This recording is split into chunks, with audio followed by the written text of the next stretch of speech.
Hey guys, this is White Manga here with my Saturday AM family here to talk about March Art Madness 2020. This is the final round where we review the entries by amazing artists doing movie posters of other popular series out there, and everybody will kind of review it and give our points.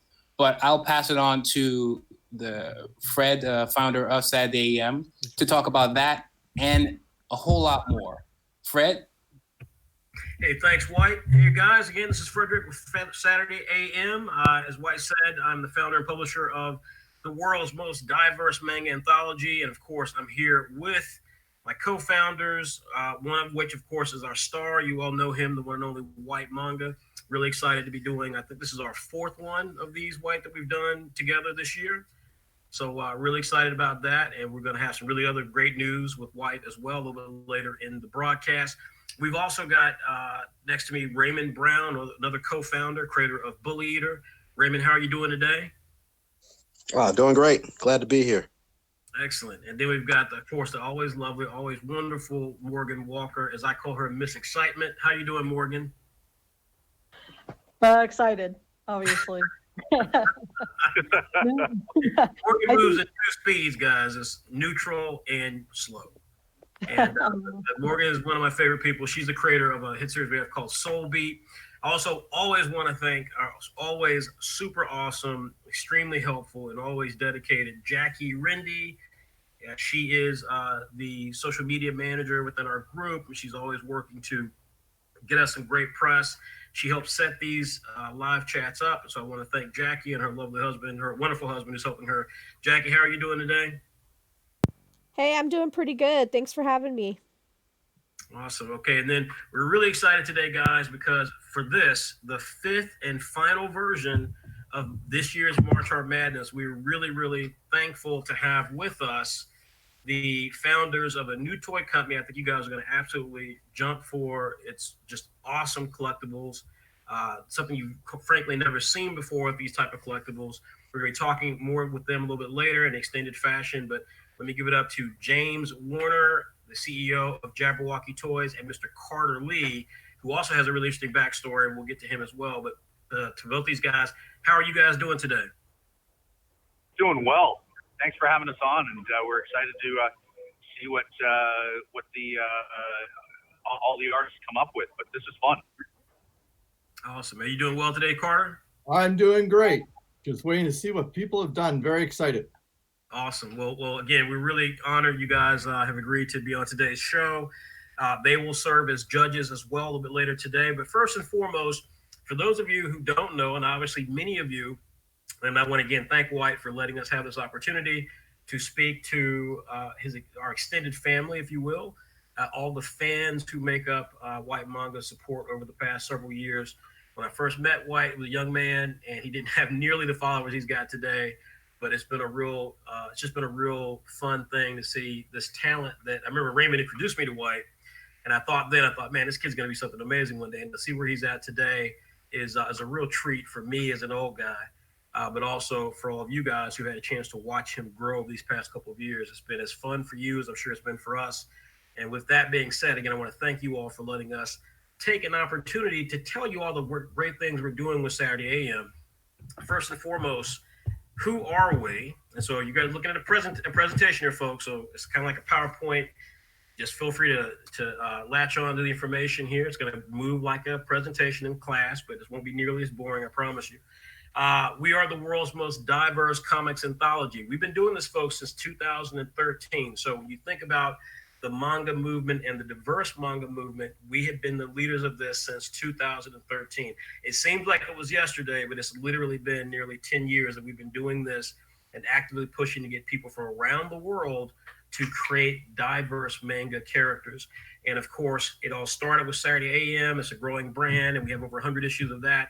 We also have a spinoff called Saturday PM. And as you see here, this is what our current magazine schedule looks like. We have Fanart Friday, which is a magazine devoted to all the wonderful things that inspire us to create great artwork. So Fanart Friday, you can check it out. We'll talk about how you can find this magazine, but every new issue features brand new galleries from artists just like you. It features articles, tutorials, interviews, and more. Saturday AM, our flagship magazine. Of course, we were the first ones to kick off this whole diverse manga movement. And folks, we were the first ones to get to issue 100, which you see here. And now we're at issue 117. So we're really excited about the growth of the brand of Saturday AM and Saturday PM, which is a more adult themed magazine. So if Saturday AM is like your weekly Shonen Jump with Shonen style content, Saturday PM is like your weekly Young Jump or Ultra Jump, which are dedicated to more seinen or older themed series. And of course, one of the first series to launch in the magazine is BACASSI, the first brand new series by the one and only Whyt Manga. So if you've not had a chance to check it out yet, we'll tell you how you can do that in a minute.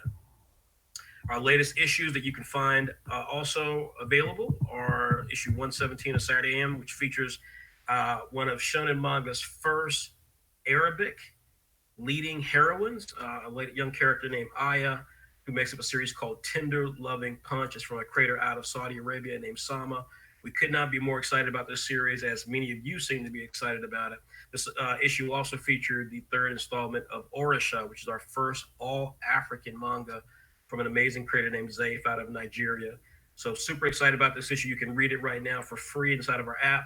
Saturday PM's latest issue, number 8, featured the debut of Four Strikes, one of the hottest indie manga strips out there from one of the hip-hop community's most beloved artists, Blake Showers. So you definitely want to check that out. We've also got a great series in there as well called Codename Villain, which is also from Saudi Arabia. So please make sure you check out these issues. You can get thousands of exclusive diverse manga pages, folks, hundreds of issues, thousands of pages in our brand new app. It's called Saturday AM Global Comics. You can find it on iOS or Android. So please make sure you check it out. We've got currently, I think, a 5.0 rating on Apple. We've had a lot of success on Apple. And Android users around the world have really flocked to the app. Even when an app just recently got a lot of press, I won't name the name, they got a ton of press that we would love to get.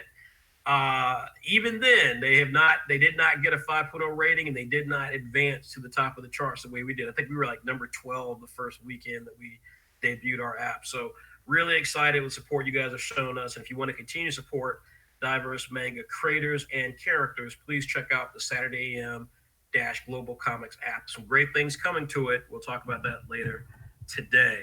Now, again, our judges are here. I forgot to put in here Raymond Brown. I was sure he'd be able to join us today, but we have myself, Whyt Manga, Morgan Walker, James Warner, Carter Lee, both from Jabberwocky Toys, and of course, Raymond Brown, the creator of Bully Eater. So we'll be judging the final 4 artists in our tournament called March Art Madness. Now let's talk about the sponsors of this event, because this is going to play a big role in why this is such an exciting period right now for March Art Madness. In the past, when we launched March Art Madness, we did it a couple of years ago. We did it about 5 years ago. So this is our 5th one.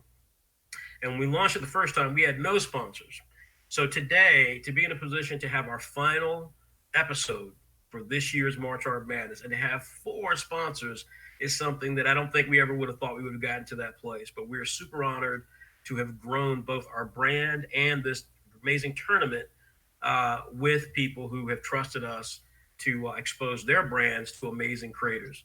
So let's talk about the first sponsor that we have, and that is Clip Studio Paint, folks. Clip Studio Paint. Clip Studio Paint are makers of an amazing software that allows you to create content in digital format. You can do it on PC, you can do it on Mac, you can do it even on an iPad or a Surface tablet.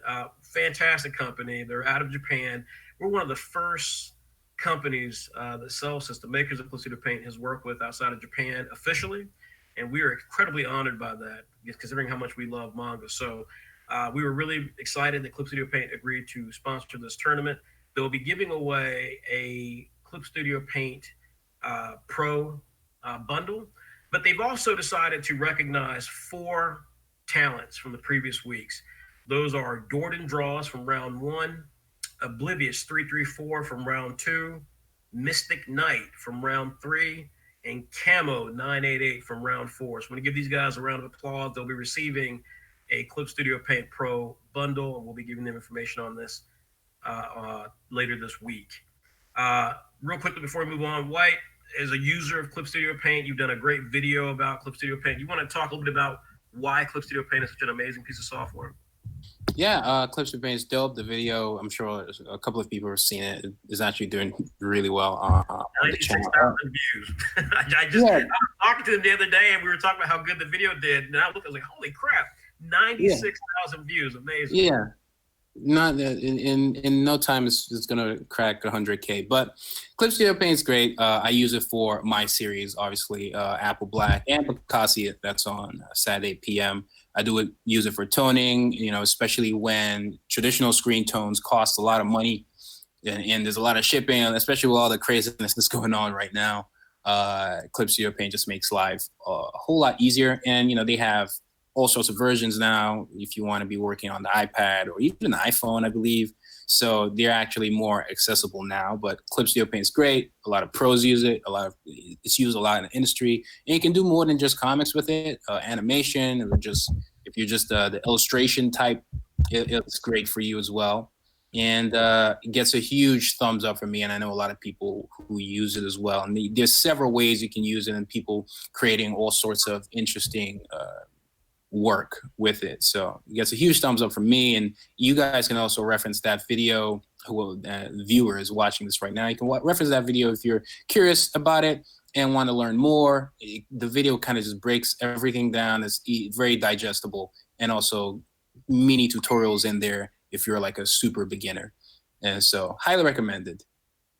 Up there. What I'll say, folks, is that we've been super excited about working with Clip Studio Paint. We have some more exciting things we'll be doing with them in the near future. Can't talk about it right now, but what I can tell you is that Whyt was recently profiled through an adjunct group of theirs called Graphicsly, and he did a webinar with them, and it's up on their YouTube channel. You can find all this on our blog. We have a blog post called Saturday AM in the News. I highly recommend you check it out. Not only will you find the Graphicsly webinar, which was one of their best attended webinars they've had recently. We're really honored that the Saturday AM brand was able to reach so many people, along with, of course, White Manga. But then recently, also through our work with Clip Studio Paint, we had a wonderful write-up for Whyt in Mac Directory magazine. I'm not sure maybe you know about Mac Directory magazine. It was bigger when I was younger, but still, it's a fantastic, really beautiful looking interview. And Whyt, of course, talks about his time with Saturday AM and what he's doing with this series. So really excited about the exposure that we've gotten, and I hope you guys will check those out. You can do so, again, on our blog. If you go to our blog on our website, www.saturday-am.com/blog, you can check out these articles associated with Whyt's work on Apple Black, Saturday AM, and using Clip Studio Paint. Next up, we have Spectrum Noir. And you guys have seen us work with Spectrum Noir in the past couple of months, and we could not be prouder of working with Spectrum Noir. We worked with some great companies in the past on all sides, from digital to physical hardware. But Spectrum Noir, I got to say, we've just really appreciated these guys. They've been so nice. They care about what we care about in terms of diversity and production of good content, and not trying to gouge people in terms of the cost of their product. So we couldn't be happier that we've got just a great relationship with them. We're hoping to grow it further with more things down the road that you'll hear about. But for right now, they stepped up and we're supporting the event. Now, the grand prize winner is going to receive I think it's a $600 bundle full of classic marker material. That includes a bag, all 200 some markers, the whole nine.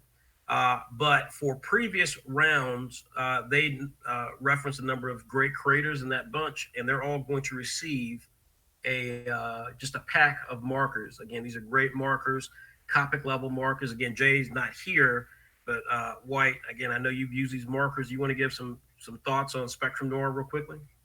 Oh yeah, Spectrum Noir are great. Usually around this time, you have like the popular alcoholic-based markers, and I think this is up there with any of them, while not being as expensive as, say, the others. And they work really well. I also have videos on this as well. I think I did some illustrations on Demon Slayer and other marker illustrations on the blending, and it's also another great thing to have, another great asset for me to use while creating work. So Spectrum Noir markers are also up there. I wouldn't, I'm not saying it just because, they're sponsors of March Art Madness. I'm saying it because I like them. In fact, they're right next to me right now, and I'll be using them in a couple minutes. Well, not a couple minutes, later today, potentially, to create work. And so I highly recommend the Classique markers and the Illustrator markers, especially if you want that brush tip. So the markers work. Great. Yeah, we have some interesting things planned for them in the near future. Again, I can't get into it just now, but we are really excited about these markers. Folks, again, even before the current crisis that the world is going through right now, we've been talking a lot about trying to, it's one thing to talk about caring about diversity and wanting to see more voices involved in manga creation, but at the end of the day, it all comes down to the tools. You can only do so much. If the tools are too expensive, you can't add your voice to the mix, and we care about adding more voices to the mix. So the fact that they make these markers, and just to put it in context, Copic, which is of course the 800-pound gorilla, by far, hands down, deservedly so, best markers you can buy. Those markers will cost anywhere from $6 to over $8. These Classique markers can get you fidelity on par with Copic, and you're talking about a marker that's going to cost sub $3. That's great, and so we're really proud of our association with them.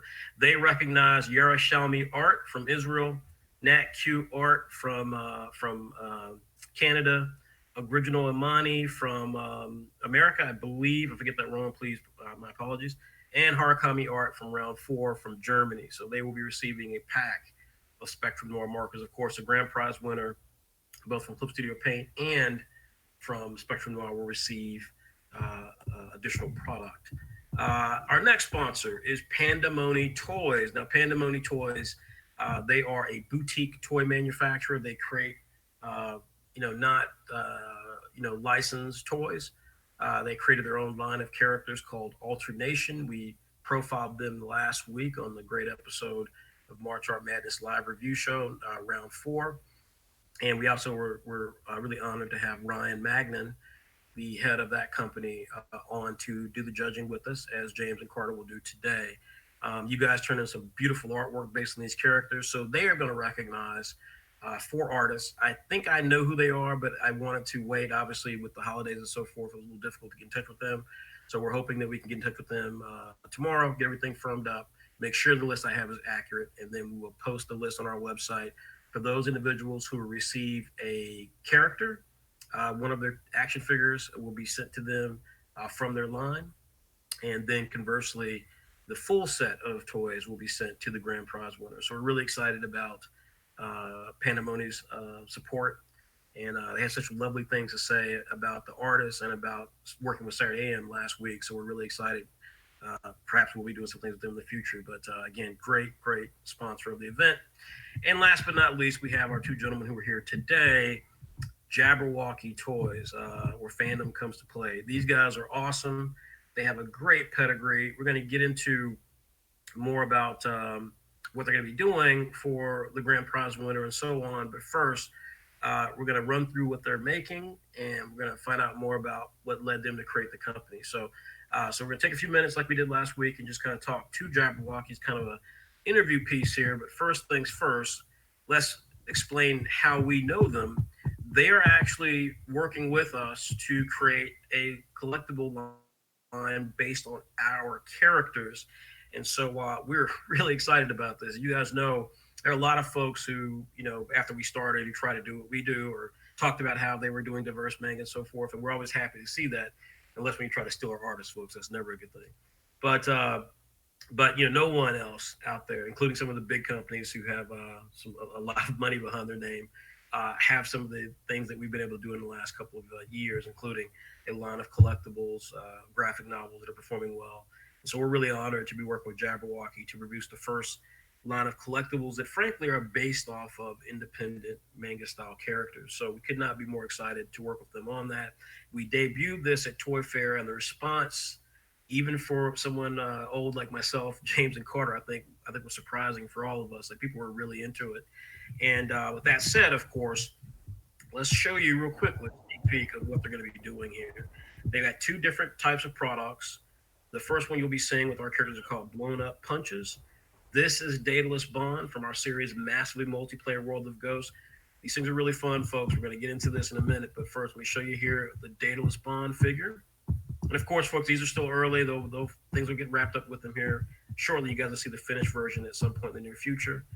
We have, of course, the Sano figure from Apple Black.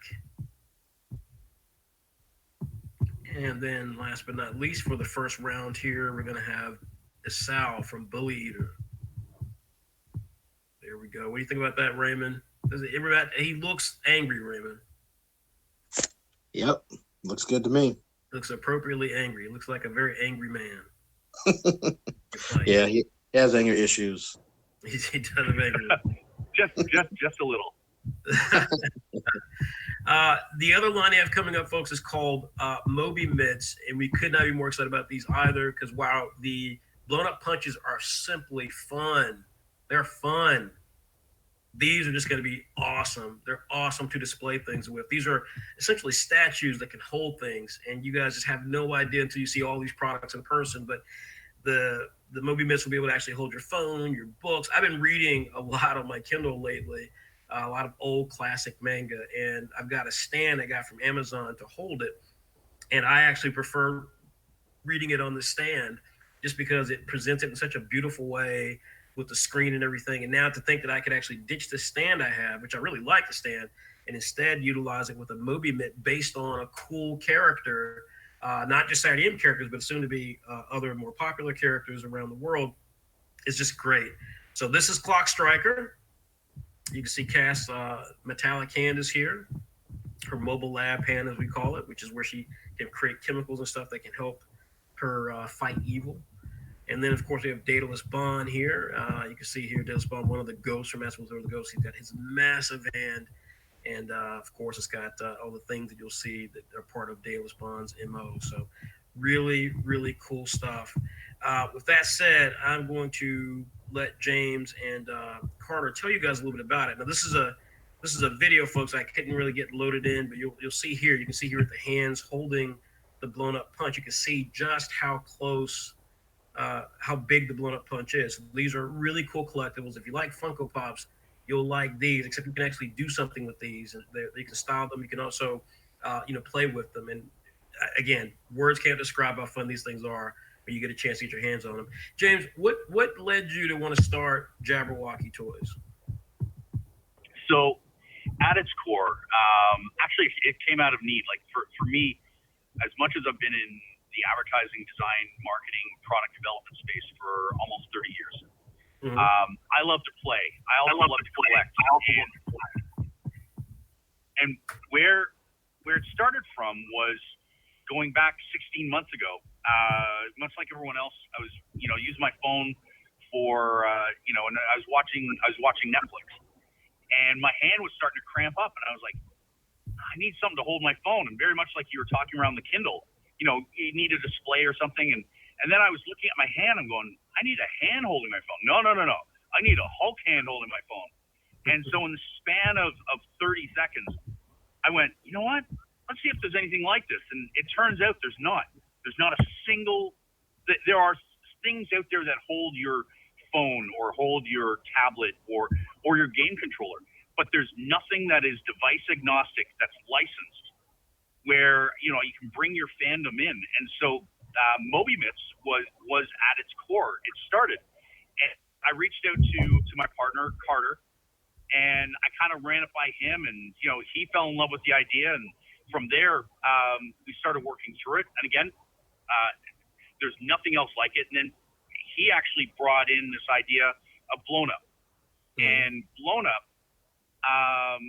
in its original form, was just that. It was a blown up figure, and we wanted to try and take it to a place where it didn't require a stand. It could, you could actually interact with it, you can play with it. And so as you saw with some of the earlier drawings with Daedalus Bond and with Bully Eater and with Clock Striker, or not Clock Striker, but with Apple Black, you're able to actually, you could poke it, you could flick it, you could spin it. And when we were at Toy Fair, it was pretty amazing just to see a lot of these, big name, whether it be Disney or Sony or Bandai Namco, they would be in the meeting and they'd be spinning it, fidgeting with it. And a lot of people called it a new fidget spinner. Only it's now collectible, it's now licensed, and it actually takes the Funko Pop level of collectability, but it now makes it interactive. You can now play with it. It doesn't have to sit on your shelf. And so Jabberwocky Toys started off with and at its core, our culture and our ideology is that, our principle is that everyone has a passion for something. And so as a result, we're able to develop or kind of bring these passions to life and bring a level of interaction to it. Well, like I said, I was at that Toy Fair show, and there was a group called Pop Insider. If you guys get a chance, you can Google it and find Pop Insider's article they wrote. But I can say I was there. I saw it with my own eyes. The young lady who was this young lady appears on shows like Good Morning America. She regularly reviews toys. I think it's fair to say that she was taken with the blown up punches. She wouldn't stop playing with it during the presentation. She just fell in love with it. I think I even gave her a couple of volumes of our manga and stuff like that. So she really, really enjoyed it. Carter, you have an interesting backstory, and I think a lot of our fans who are frankly a little younger will appreciate your backstory with this, because as James indicated, he came from the world of advertising and marketing, and he's got a great mind as it relates to creativity and so forth. But you actually were engaged in the toy realm in a product that a lot of people remember not too long ago. So can you tell everybody about your background and how you came to Jabberwocky? So about 9 months ago, I met up with James, and we started talking about the Moby Mitts product, and I had blown up products with another partner. And we went to James with this product, and he helped refine it. But my past history, before working at Jabberwocky Toys, I worked at Activision for 10 years. And I built all the Skylanders products over in China. I was in charge of all the production and working with people on design and output and look and the playability of the game. We took the knowledge that we've learned in the past to help build and shape the new blown-ups and look at the product in the collector's eyes, not just in the mass market side, which Activision took it, and decide that we're really looking at it as a collectible item for kids, and also the adult fan can play with the product but have it aside to show off who they are. At the same time, one of the greatest things we learned from the Skylander build was we overproduced. So our goal in this product is to keep it fresh, sunset items, re-release, but with different artwork and a different look to the whole idea. So those who collect the items feel they have something special, and they could be just one of 10,000, 20,000, or 500 of the product. So that's the whole plan around the blown-ups. And I'll follow the same idea in the Moby Mitts world as well, where we'll constantly be refreshing what we're doing to keep the fan engaged, as well as that sense of rarity. Well, and like you said, that's such a pivotal part of it, because obviously what makes something collectible is that it's not always around, it's not mass produced. So there's something, artistic. You can appreciate the artistry of something that's produced for a limited time, for a limited number of units, and therefore, it gets into the collector space, and a lot of it's based off of, how it's designed, how it looks, but then also in terms of how people enjoy it, how people like the way it was put together. I remember collecting remember the old Mego toys from back in the 70s? I don't remember them offhand, but you don't remember me? Real Carter. You don't remember me? Well, sorry, I grew up in Canada, and we may not have had them, so. Okay. Yeah, the Migos were that was the original Kenner / Hasbro figures. So that was that's what everyone had. If you had superhero type figures, that's what you had. But I remember it's hard to find them after that. They became a collector's item. They weren't they were unique. They had a unique style to them, so it was hard to find them after a little while. So it became like a real cottage industry. But no, we're really stoked about what you guys are putting together, and obviously we know there's so much more direction you guys are going to go with this thing.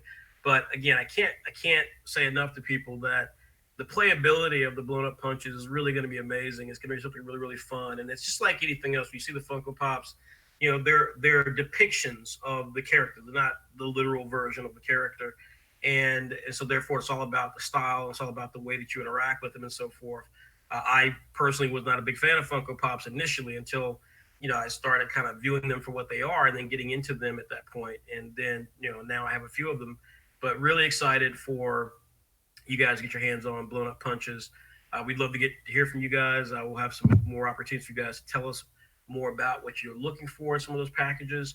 But I know that Carter and James are really dedicated to creating some really, really powerful collectibles and things that really get people excited. These are going to debut, James, in the fall, correct? That is correct. We're looking at basically August, September, running all the way through, into next year and beyond. We're going to be starting with the first three, with Deadless Bond, with the Apple Black, with Thanos, and with Bully Eater. But we're going to be certainly expanding it into a lot of these other characters. The other thing that we're really excited, and this is actually one of the things around our excitement working with you, Frederick, and Saturday AM and the rest of the team and all these artists, is that and your community. The community itself, we want to open it up to find out what people want to see, what people, what the community wants to collect. And the fact that your artists, the manga artists, are always creating something fresh and new, we want to be able to tap into that and be able to kind of bring and make, something that is traditionally on paper or even digital, but making it real, make it tangible. And so that suddenly it now strikes home as something, wow, I've created this. But it's the community that's creating this, which is, for me, this is part of the excitement when we first, had the opportunity to kind of partner with you guys.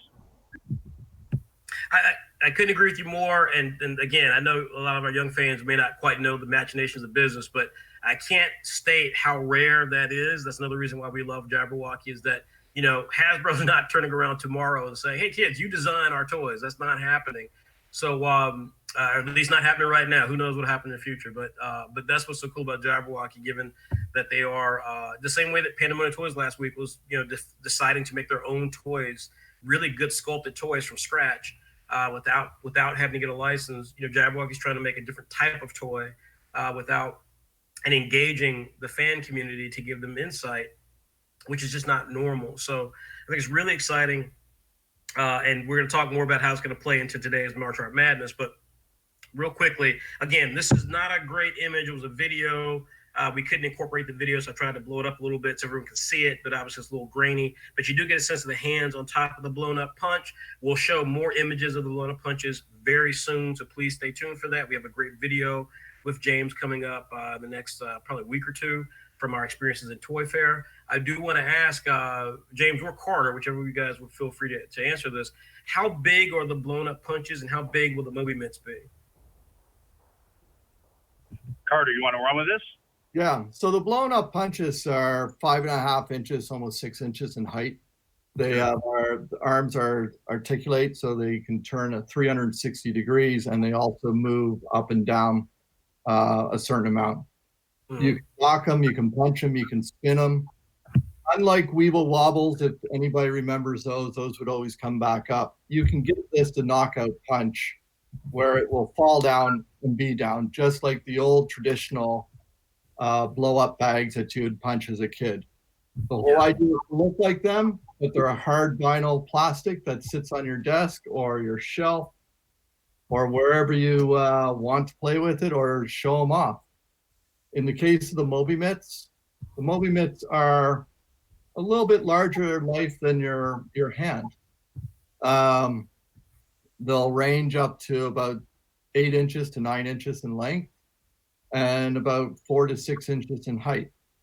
It'll be a nice display that will sit on your coffee table on your countertop if you're watching or using it. You can have it sit on your bed if you're in bed watching anything, or just at the coffee table. But on its own, as a collector's item, holding a device, it'll look beautiful on the bookcase or by the TV stand. Yeah, and these The other things. thing, Oh, go ahead, James. the other thing I wanted to add in there is that all of the MobiMits, they have an access port, so you can actually run your charging cable through it. So whether you have a Kindle or a tablet, a phone, a game controller, a Nintendo Switch, the MobiMits actually will hold your device, and they weigh around 2.5 to 3 pounds, so they're not small or light, but they're meant to provide. You were mentioning earlier regarding your Kindle and how it displays it at the great angle. That's right. So it actually will hold it at about a 60-degree angle, which we've determined, and it's not just us, but also working with Microsoft and others. That 60-degree angle is an optimum viewing angle, whether you're playing with the Nintendo Switch or you're watching something with your tablet. Yeah, no, exactly, and it does makes all the difference in the world. And one thing I was going to say as well is that these things are like statues, folks. They're not. So think about the dynamic statues that you've seen but never dared to purchase because they're $200-300, and those are tough statues. Don't get me wrong; those are really cool statues. But these are going to be statue quality type pieces. They're going to cost far less than that. They're going to cost certainly more than like the little stand I have here for my Kindle, or that you may have for your phone. But at the same time, though, they're also going to be the quality, in terms of the detail and the weight. It's going to be a substantive piece of hardware, and so you're going to want to really be impressed with these items. So I saw them at the show, just like the bunches, and they're really something else. Go ahead, James. Well, I was going to say actually to that point. So we want to make, as everybody's a fan of something.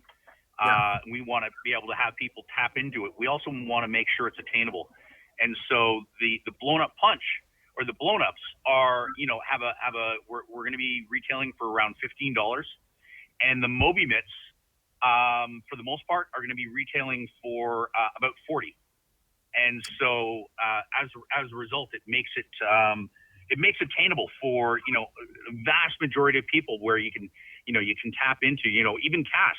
When you see it, it's going to be definitely high quality, and it's going to have lots of great detail to it. But we want to make sure that it is attainable. Awesome. Well, that's really fantastic. And so we're excited about that. I think you guys are going to be excited about this. Again, we're going to be giving you so much information over the next couple of weeks and months. We have all summer long, folks. He's going to be debuting at the end of the summer, but we're going to be actively working with you, our fans, across Saturday AM, across all of our individual creators like Whyt Manga, to pick your brain about what you guys are interested in. And we promise you guys are going to really flip for these. It's going to be fun. And in these challenging times we live in, folks, fun is all that matters. So again, I want to thank James and Carter. They're going to be judging now our March Art Madness tournament. And this is round 5. So let's talk about March Art Madness. Frederick, I was just going to ask, did you want to talk regarding sponsorship of what we're going on, or is that going to come later? It's going to come later at the end. Okay, absolutely perfect. So March Art Madness, folks, the art tournament.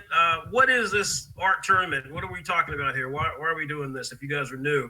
This is an art tournament we began back in 2016. It's been just an amazing event. I'm a big basketball fan. For those of you who are Americans and know the college basketball system here, and they have a big college tournament, kind of like the World Cup, and it's every year. And you get 64 teams or 64 colleges who enter, and then they go through a elimination tournament. Every game could be the final game for them. They have to battle their way through all these different games to get to the final, and then they're crowned the national champion. My university's actually won several times in my lifetime, like 5 times, which is really rare. So, it's something that I really love. And I remember just, as Saturday was getting more and more popular, a couple of years into it, the very first year, we kept getting bombarded, as we still do, with people from around the world who wanted to join Saturday AM. So that part was always fascinating because obviously we're too small to publish everybody that we'd like to.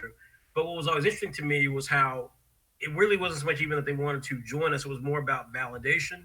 It was more about seeing if they could actually compete to be a creator with Saturday AM. Like they want us to just review their work. I'm sure Whyt gets this, and Morgan and Raymond and other creators. I'm sure you guys get this a lot. But what I decided was that I wanted to see this actually put to the test, actually have artists competing in, frankly, what is more like the real world than most art contests.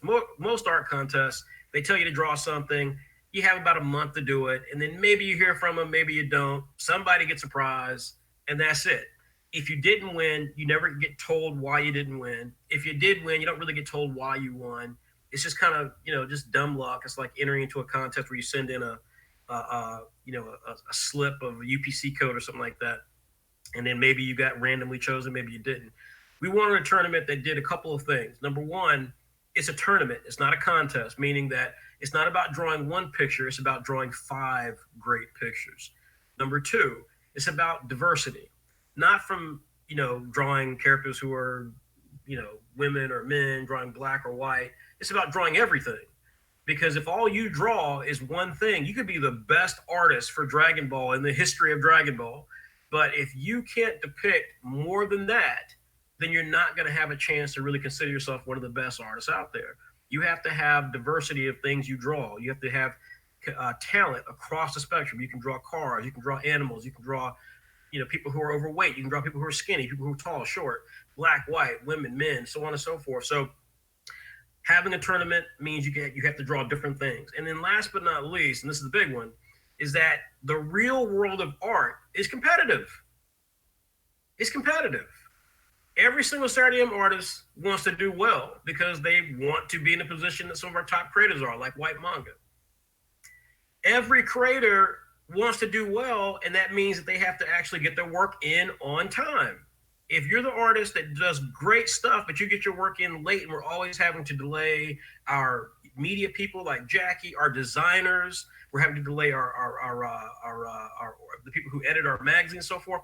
Like, no one's going to be happy about that. No artist is going to have a great career if you can't get your work done on time. So part of the struggle of being an art is competition of being a professional artist, because you got to get your work in on time. You've got to learn how to balance yourself. You got to learn how to be organized. You got to learn how to do research. There might be things you're going to draw that you're not familiar with. So you've got to research for it, and you've got a limited time to do it. So by putting together this tournament, we've been amazed, because not only has it done well every single year, but we continue to get people coming from all over the world, from Bahrain, Yemen, Nicaragua, Mexico, Colombia, Ecuador, Russia, India, South Africa, Nigeria, Congo, Ireland, Italy, France. I mean, we continue to get people all over the world. This is the tournament to look forward to every single year. We get hundreds, if not thousands of entries, depending on when we do the registration. We select the best 64, and then it's a single elimination tournament every week from there. This week, we started with 64 4 weeks ago. Now we're down to, or 5 weeks ago, now we're down to the final. There's 4 artists left, and only one is going to walk away today. The legacy of this is that this thing is huge, folks. Every single year, we see massive page rank. We see massive new users coming to the website. Even the people who are artists see more people following them than they did the previous year. Past years, we had Miles O'Brien. He was a winner in the United States. Our first year, by the way, we only gave away $50. Year 2, William Peterson won from Sweden. Year 3, Bailey Boutel, one of our most popular artists. You can see his image here that he did for one of the final rounds. One from Australia. Jasonas Lamy won from the UK last year. And in fact, Jasonas did that beautiful piece we showed a few minutes ago. And Jasonas actually never got his prize. Folks, we're going to take care of that today. So we're going to be bringing Jasonas on a little bit later in the broadcast. And we're going to be talking to him about his experiences, about his art, and we're going to be telling him what he's going to win today. It's going to be, I think, really exciting for him. We're going to be bringing him onto the chat. I know he's out there watching it, so we'll be bringing him onto the chat in a few minutes. But I do want to say one thing with Jasonas is that, first of all, everyone who competes last year, this year, we give away a free subscription to the app. We just built the app this year, so that was not always something we could do. Furthermore, it's always a challenge to get great vendors on. This year, we did amazing. But it's always been tough to get sponsors in like Jabberwocky and like Spectrum Noir and Classique. It's hard. And so one thing I will say, I know there are people watching this, and we always get comments from young people who don't frankly always understand the way things work. They think the world's supposed to be a lot easier than it actually is.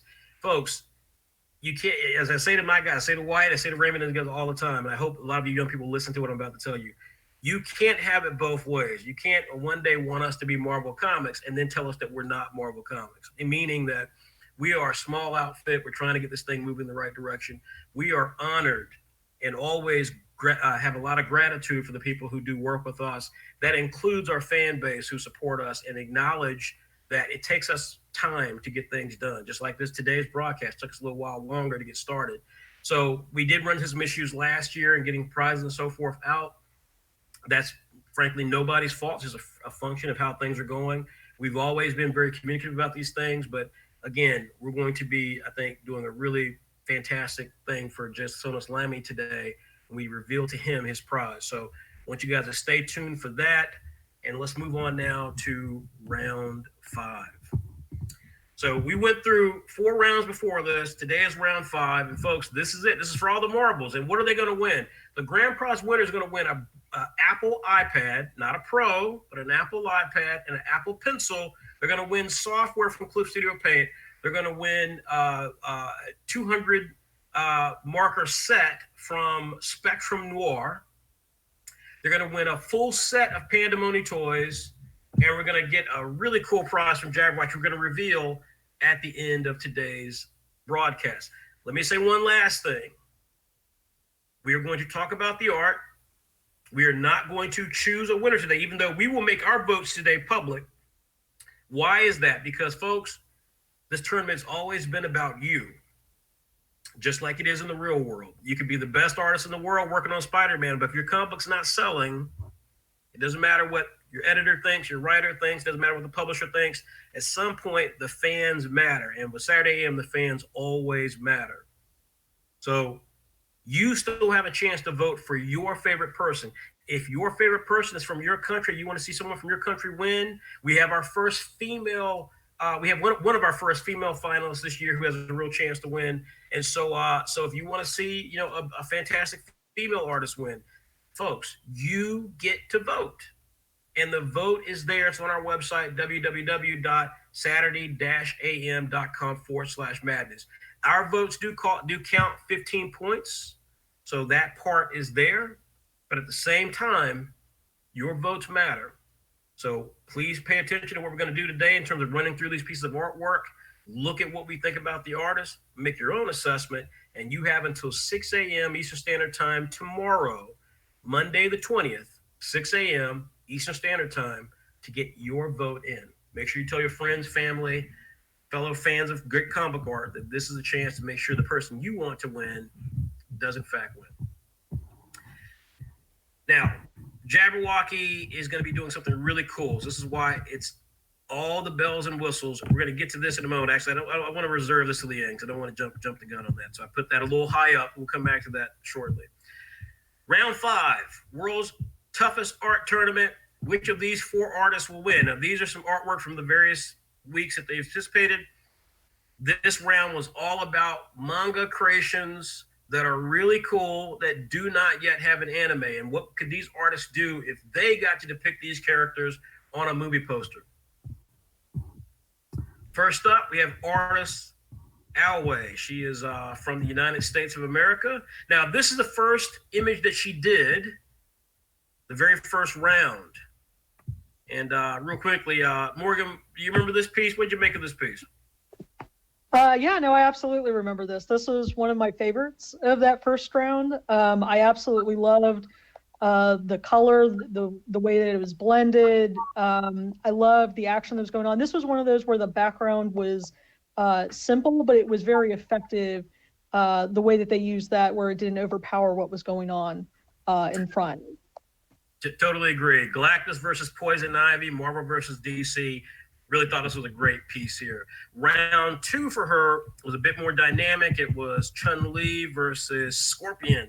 Raymond, what did you make of this? Yeah, I mean, I've always been a big, huge fighting game fan. So, but yeah, to see this, it was really, really cool to see that matchup, and everything was so kinetic. Everything felt like it was, even though it's a still image, you can tell, you can sense the movement in it. So, did a really, really good job on this one. Yeah, I thought this was definitely one of my favorite pieces. I think it showed again the growth of this artist, which for this tournament, that's what it's all about. You have to get better each week, not worse, but better. Thought this was really, for me, when I really realized the artist Alway could be a real contender. Round 3, Whyt. What'd you make of this piece? Very energetic, has a lot of stuff going on, but a good amount of depth. Try to do some 3D stuff with the character from Mob Psycho, really doing his funny stuff with his head and his face coming at us. But good Sano illustration in the back, and a really nice Easter egg to One Punch Man, who's also the creator of, or at least one, who creates both One Punch Man and Mob Psycho. So that this illustration was fun. I think it kept the spirit of Mob Psycho alive here, and a really nice Sano illustration as well. So overall, artist Alway has done a great job throughout the whole tournament.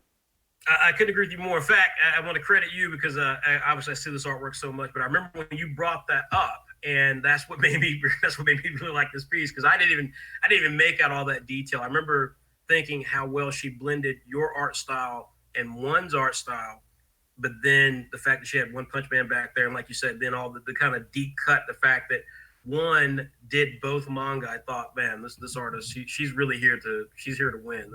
This was smart across the board.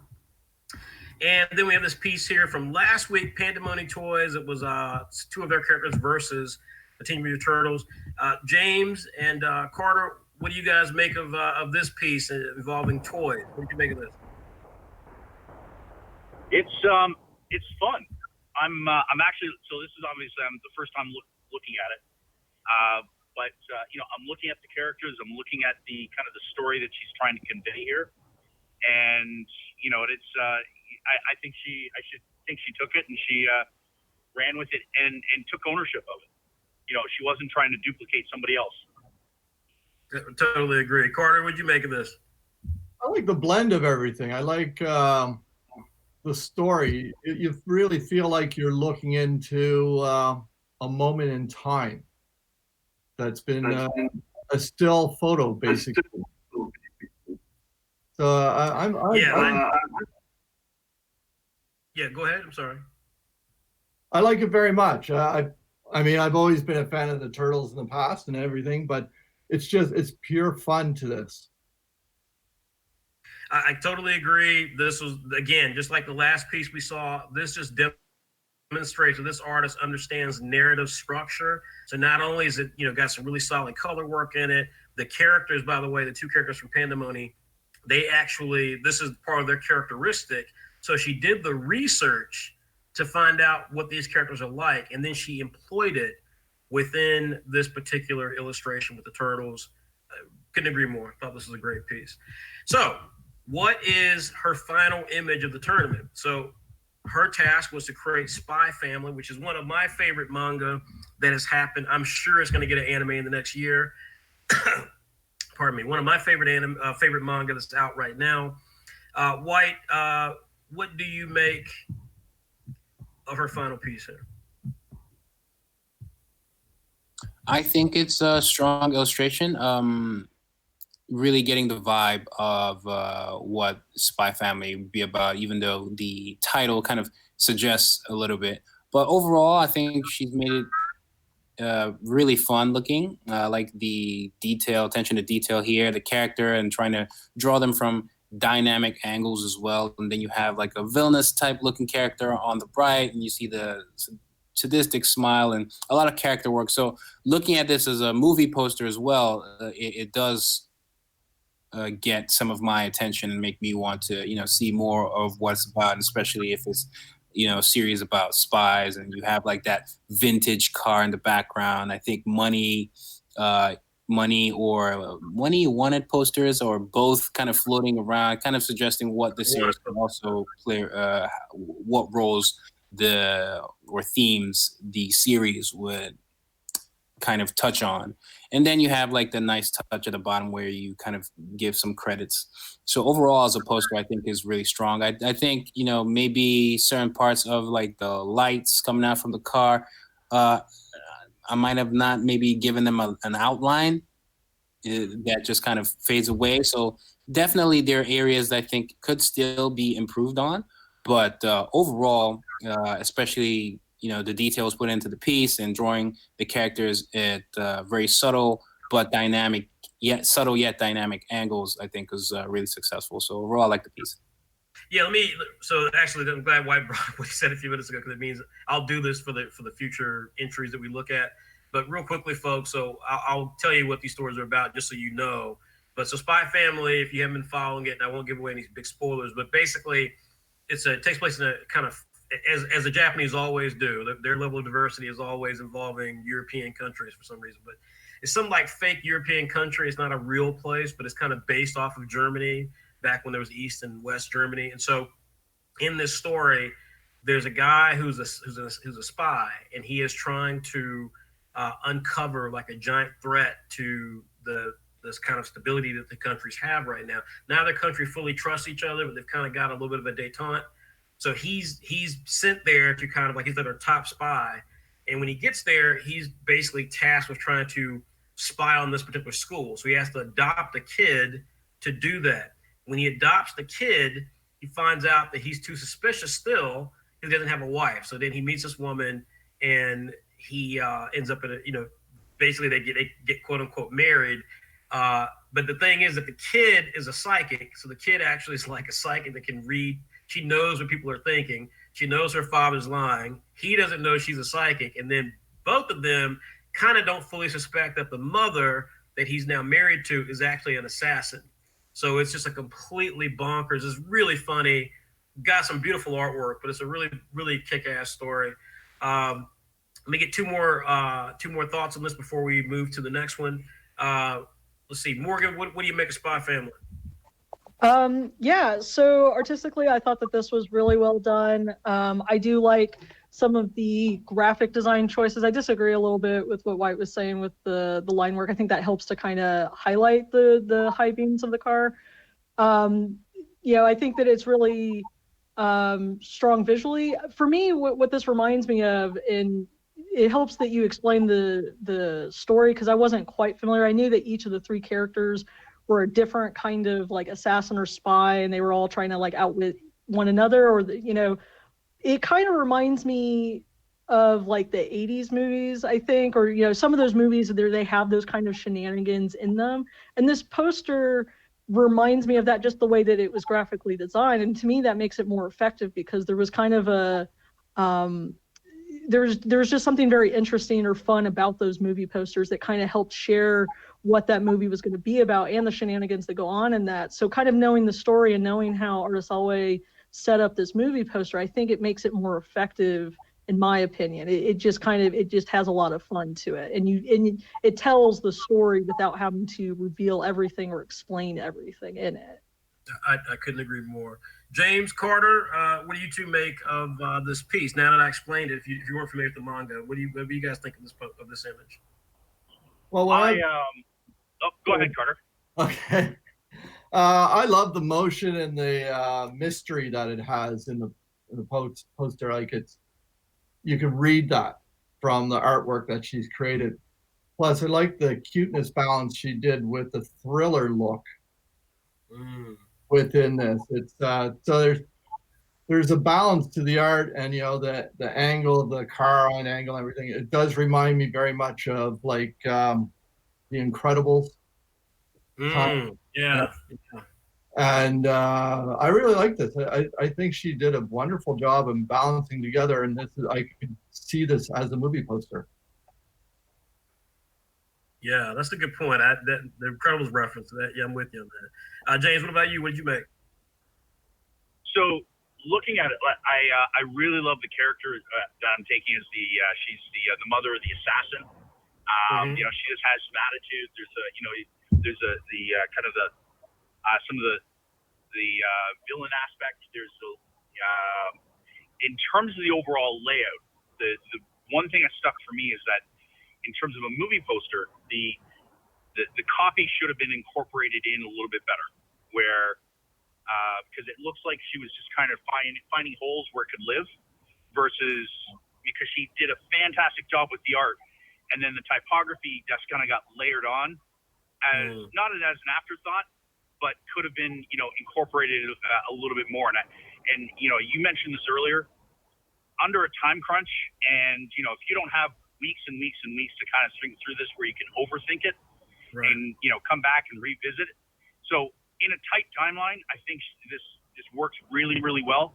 Coming back into it, I think that it could be pushed to really take it to that next level when it comes to the typography, when it comes to the overall. But in terms of her art that she's put in here, I think she does. She's put together a very compelling story.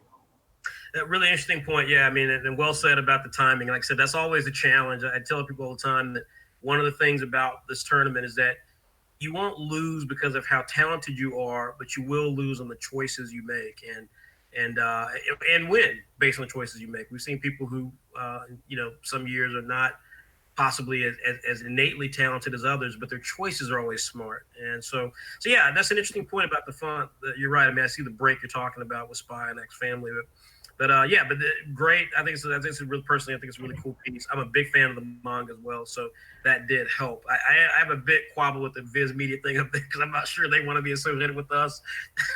But anyway, okay, all right. Well, that is Artist Alleyway. Will she win? You can vote and let us know yourself. Next up, the second participant is from Hungary, and they're called. His real name is Magyari.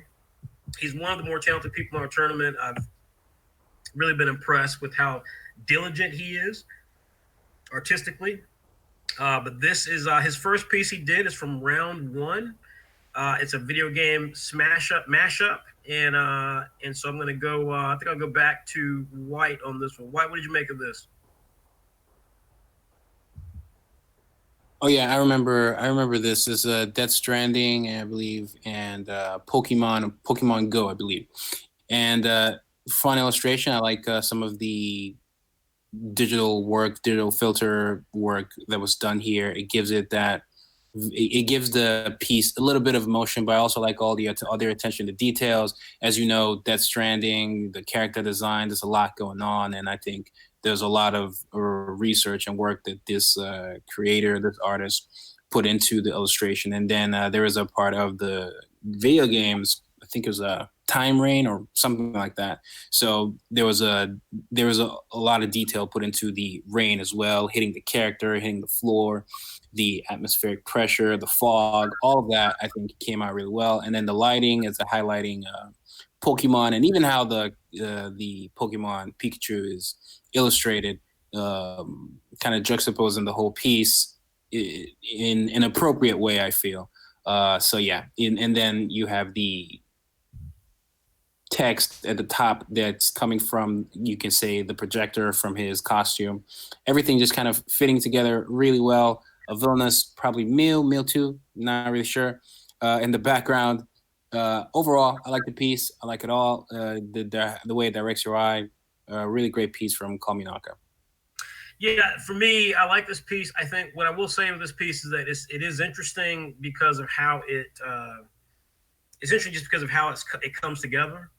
I'm not a fan of Death Stranding, and I'm not a Pokemon fan. So what was interesting with this piece is how moody it is, and yet it still allows all these things to kind of coexist. I think for me, I don't love this piece. It's by far not my favorite piece that he's done. But what I'm impressed about it in terms of the totality of the genealogy of his work is the fact that it's so different from what else he can do. And I remember saying early on when we saw, I think the second or third round, we saw Kominaka's stuff, I said, this is one of those artists who literally can do anything. Whatever he endeavors to do, he can do it. And that's a very dangerous artist in a tournament like this, because that means he can literally try something really dark, something really funny, something really silly. He can artistically catch any sort of vibe he wants to throw. Some artists struggle with that, but clearly not this artist. The second round he did, and this just again demonstrates my point about how different it is from the first one, was Harry Potter. This is an older version of Harry Potter. And Raymond, I know that you are a big Harry Potter fan.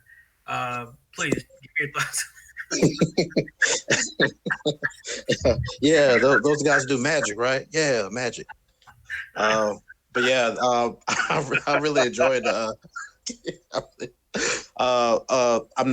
really don't know much about Harry Potter, but I do know it's big, and I do know this is a cool piece of art of Harry Potter. Matter of fact, if Harry Potter looked more like this, I'd probably be more into I was going to say, this will make you read. it. Yeah, this is what I would need to get into Harry Potter. Just like put this on a DVD cover or whatever, and I'm good, you know. So, but no, it's really cool, man. I mean, I can totally see. You know, it kind of reminds me of a still, like from an anime intro. You know how they always kind of like posing at the end. Yeah. That's kind of what this reminds me of. I really love the style. I mean, the colors. I like the way he kind of did that kind of gradient at the bottom to give Harry Potter his space. Yeah. So that he's the star of the show. Yeah. And I mean, really, really great piece. And I really love the way he rendered the girl. She looks really cool. That's what I was gonna say. For me, hands down, the standout thing in this image is Harry Potter, and then I think her name is Hermione. The Ron Weasley character actually was probably the worst looking thing in this image because he just looks so different from the other two. The other two have like a realism to them, even though it's anime, manga like anime-ish. But the Ron character just looks so kind of out of place. But at the same time, though, it's like you said, that effect he puts in there to kind of put the foreground and separate it from the background is so effective. It's just a minor thing. And just physically, the Hermione character, like, again, you don't always get to see people give full body work in these pieces, but like, she looks fantastic. Like she's got a full, like you can see just the anatomy of her is really dead on. So I couldn't agree more. It's one of my favorite pieces he's done throughout the whole tournament. Round 3 is Saigami, and this was based on, of course, our third co-founder, Miss Andrea Doni. Morgan, as our representative from the female perspective, what do you make of this? Yeah, no, I thought that this was one of the better Saigami pictures. I liked the kind of maturity that he added to her, or the way that he illustrated her in his style. I thought that there was some really cool action going on with her falling down toward this dragon, which that in itself was really well illustrated. Again, did a great job using highlights and coloring overall. And of course, I don't know how fast he got that logo done, because I was pretty impressed that he was able to incorporate the Saigami as if it were the style of the World of Warcraft logo. So that was, it probably wasn't in the best locations. It probably kind of felt like an afterthought, but at the same time, I think he put attention and detail into every part of this image, and it turned out really great. Yeah, it's one of my favorite images as well from the whole tournament, much less from this particular artist. I actually, that was funny when you said that. I'm like, I don't get the sense she's falling to him. I feel like she's running from him, but or flying from him. I don't know if a Yumi can fly, so I don't know. But I think it's a really good piece. Like you said, the two things that impressed me with it is obviously the character work for Yumi, but the logo is just, I'm like, wow, like you said, in a week didn't create that logo, like you nailed that logo. That is perfectly viable logo for us. Can I say something to that? Yeah. Actually, that's something I wanted to say with the last piece that we looked at with the Spy Family and this one, and the ones we've seen. I gotta say, man, like at this point in the competition, everybody's already good artists. So that's already a given. But I really appreciate the graphic design that's been thought into at least the last two pieces and this one. The graphic design that's been in this tournament, in this last round here has been crazy. So just letting y'all know we are looking for designers as well too. So just want to plug out. Very true. Nice plug. Yes, exactly. All right, so the final image here, James Carter. This is obviously again the alternation from Pandemonium and Optimus Prime from Transformers. Really cool piece. I'll start with you first, James, and then go to Carter after. But what did you make of this piece, James? It's when I first saw it, I was like, it's really fun. It's there's a lot of kinetic energy, even though it's static. Between the Poison Dart Frog character from Alt Nation, and read even how he translated Optimus Prime, just bringing some of that energy into the play, into the art itself, without all the criteria kind of going into it, but appreciating even from a standpoint, this looks like toys that are, in a child's bedroom. You have your drawings in the background. You have your, sort of, and it's almost like, actually many of the, I know many of the artists or many of the audience is not going to appreciate this, but there's a movie out of the late 80s, early 90s called Small Soldiers, where, basically at night they came to life. They and they battled things out, and there was the good and the bad and ugly and the indifferent. And anyways, it's I really enjoy this picture. I think it's great. Yeah, I could totally agree. Carter, what do you make of this piece? This is a movie. Is this the movie poster or is this the third round? No. We haven't gotten there yet. No, we're gonna get to that one. Good. Okay, no, I really like it too. If it's a movie poster one, I would have been a little bit lost, but I like the action in it. I'm actually just being pulled to the artwork in the background. Yeah. Simple artwork there, and it's muted a little bit, which is nice and soft. I like the balance of it. The only thing that throws me off a little bit is the angle at the front, but other than that, this is very cool, and it's full of action. It feels like you've once again took a still of a moment in time of what's going on, which is really cool.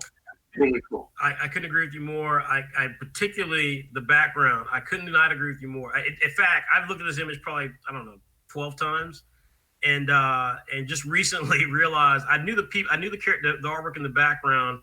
I knew the pair of scissors. I didn't realize the markers were even one of our sponsors, Spectrum. I didn't even realize that until just now. He even incorporated the markers in the image. So this is, again, it's like I said, this is an artist who literally can do anything they choose to. And whenever they choose to do it, they just always go above and beyond. So really, really cool piece here.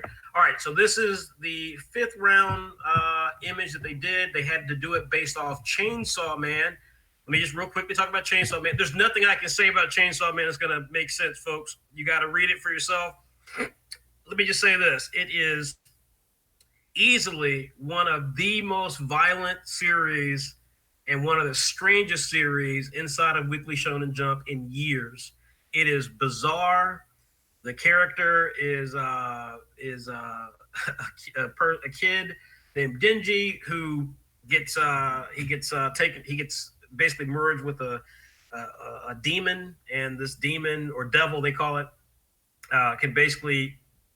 can take over his body and elicit chainsaws that come out of his arms and head and so he becomes a chainsaw devil, or at least I'm not sure it's called chainsaw devil, but it becomes a chainsaw character that then can fight all the other devils.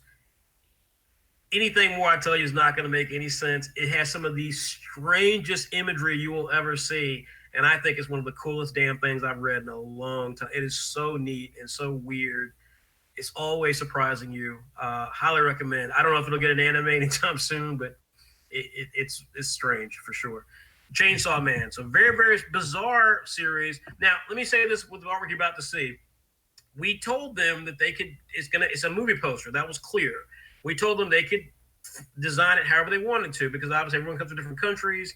Everyone has different realities. So if they wanted to design something that felt more like an Instagram post, they could do that. It was going to end up as an Instagram post at some point. So I think in this case, this is certainly more the direction that Magari went, or Komi Naka went with his. So judge everything based on what they look like, not based on just does it look exactly like a movie poster is supposed to look, because again, it depends on where you're from. It depends on what your circumstances are. So he went with this piece here. And I'm going to go around the horn and get 3 folks involved with this one. Again, we'll be finishing up with James and Carter for the final. So let me start first with Whyt. Whyt, what did you make of this? Yeah, I think the rendering is great. The characters and the way they're placed, you can easily tell that these are key characters within the series. The way it's colored, that energy in the background, even though it's subtle, but you can still feel the energy, which I feel is kind of synonymous with the series itself. it's all dirty and bloodiness. You can see parts of that on the chainsaw as well. And you can see a clear illustration of the head. And again, another great job here with the logo work, still showing off that energy. So overall, I like the piece a great deal. I like how it's rendered. I like the color choices, and I like how it pops. The only thing I'd say is I wish we saw, at least the head fully. So we see the chainsaw is not cut off. I wish we saw more of that. And that would be my only takeaway. But you can tell that, from my perspective, everything here kind of works a great deal. And his head is kind of forming a silhouette for where all the characters are placed. So I also like that nice touch. It really kind of showcases all the characters while showcasing him as the main figure. So overall, this piece gets a huge thumbs up. Awesome. And Morgan, what did you make of this? Yeah, no, I agree with a lot of what Whyt said. That grungy aesthetic works really well given, the subject matter. I love what they did with the logo. That's probably one of my favorite logo designs that I've just seen in general. It works really well. And I was actually kind of disappointed. I don't know if that's actually based off of the original, but I had to go double check. And I was like, man, that looks really good. It looks so official. I kind of, was curious why it wasn't kind of formatted like a movie poster, but I think that this would still work really well if this were used as like advertising. It sells the idea very effectively. I do like the main character in the background. It helps to show that that's really the focal point. That's the character we're interested in. But to Whyt Manga's point, it would be nice to have it pulled back some to really show that chainsaw. It's a shame that we only see a portion of it. I like the diversity of the characters. I think maybe some of the hair colors could have been a little bit different between the two girls to kind of separate, because I don't know if they look almost too similar. I think that's probably accurate to the manga. I mean, the manga's black and white. Okay. There hasn't been a lot of stuff in the manga, but they're both illustrated with lighter hair colors. So I don't know. You know what I mean? Like, I don't know. Right. Well, there could have been some liberty taken to maybe separate, because it almost looks like it's the same character transforming, and I don't know if that's accurate or not. But no, otherwise, I really do like this piece. I think that there is a lot of character and a lot of interesting things going on in this piece. Very cool. All right, Carter, let's go with you first, and then James. So what do you make of this last round piece from Call Me Naka? I really like the look of it. The first thing that kind of popped in my head is it's not as much of a movie poster, but it's a poster I would see splashed all over a wall in a movie like Blade Runner. In the background, the rain's going on, I'm seeing this poster and it's caught my eye. I love the art.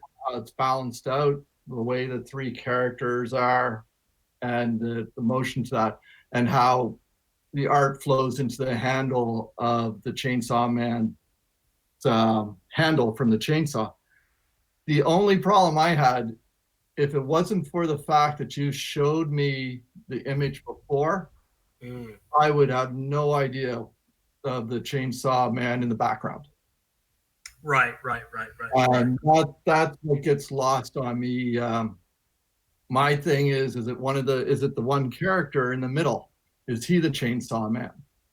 I wouldn't know. So if by seeing it as a person who never really knows the series, and I'm seeing it for my first time, if it wasn't for what you led into this, I would be lost on that. That's a fair point. Yeah. James, what did you make of that? When I first saw the original image that you showed up of Chainsaw Man, what popped into my head is this would fit well within the Del Toro's movie genre type of characters that he created, whether it be Pan or Labyrinth or even Hellboy and some of these others. I agree. So in this, the three female characters that are in the front, I get that they're important within the story, but if you're going to draw in somebody into a movie theater, needs to have a little bit more focus to it. The art is lovely. And I agree with Carter, and I agree with Wyatt that there's the grunginess, right even down to the logo. I think it's fun. It doesn't have to be the movie poster format that we're normally used to seeing, but being able to, be able to graphically draw me into this story, so that I'm interested in more. And so the Chainsaw Man in this case, the character itself, he's getting lost in the background because there was a little too much emphasis put onto the girls in the front. Yeah, first of all, I agree with everybody's statements. I thought this was just another stellar piece from Matt Gary. I was disappointed that he didn't go the traditional poster route with it. But then I started thinking about it, and I personally collect, I don't know if you guys collect or know of Mondo, but they make these really cool like poster variants for popular movies. They've got some really brilliant stuff that he did for the Avengers or Marvel movies. And so, those all have different dimensions sometimes. Just depends on what the artist wants to do. So again, I, like from that standpoint, particularly when you think about art house Japanese films, like, anything is possible. Everyone, obviously, I know the character, I know the series. So the fact for me, knowing the series, that he captured so many elements, like the girl in the front with the horns is a character named Power, and she's a really crazy character. So is the character who's smoking the cigarette, which there's a more profound reason he smokes a cigarette. So and then think of the character, the girl behind it named Makima. So all of them are really pivotal characters to the overall plot of Chainsaw Man. So I thought the fact that he incorporated them all in a way that still captured the head of the character, I thought was really impressive. More, but I am impressed with it. The white color particularly really grabs me a lot with it. So great piece from Call Me Naka. Again, folks, if you think this piece should win, then please feel free and vote on our website, www.saturday-am.com/madness. Now, for our third contestant is FS Art. He is an American artist. His first image here from round one was Captain Planet. It's a version of Captain Planet. I'm going to shake it up a little bit this time. I'm going to go to Raymond first, because Raymond, I know you grew up with Captain Planet. So what do you make of Captain Planet? Yeah, sure did. I love the piece. I mean, I totally see if there was a reboot, I could definitely see this design for Captain America, Captain Planet. And, but he does look a little sinister, though. I remember Captain Planet looking a little more friendlier than that. But other than that, though, really, really cool image. I love the way he's made up of the squares, like they kind of go into the signs of how he's created. Back in the old show, he just kind of appeared after some bright lights flashed. This one, they kind of making him materialize, which is pretty cool. So really like the piece. Yeah, for me, it was funny. Just like with the artist Alleyway, I realized how talented this artist was later. I remember seeing this first piece thinking, oh, it's not bad. It wasn't until the next couple of rounds I was, oh my God, this person is, again, it's like Call Me Naka. They can do anything they choose to do. This was an interesting piece to me, particularly with knowing the characters dealing with pollution and various things like that. And so you got this really dingy piece. It's meant to be kind of a future take on the character, like what the character looked like maybe nowadays or in the future. So I do think there's some elements there where he made the character look more sinister. He made the environment more sinister because perhaps he's making a statement about where we are, where we're headed with our climate change issues.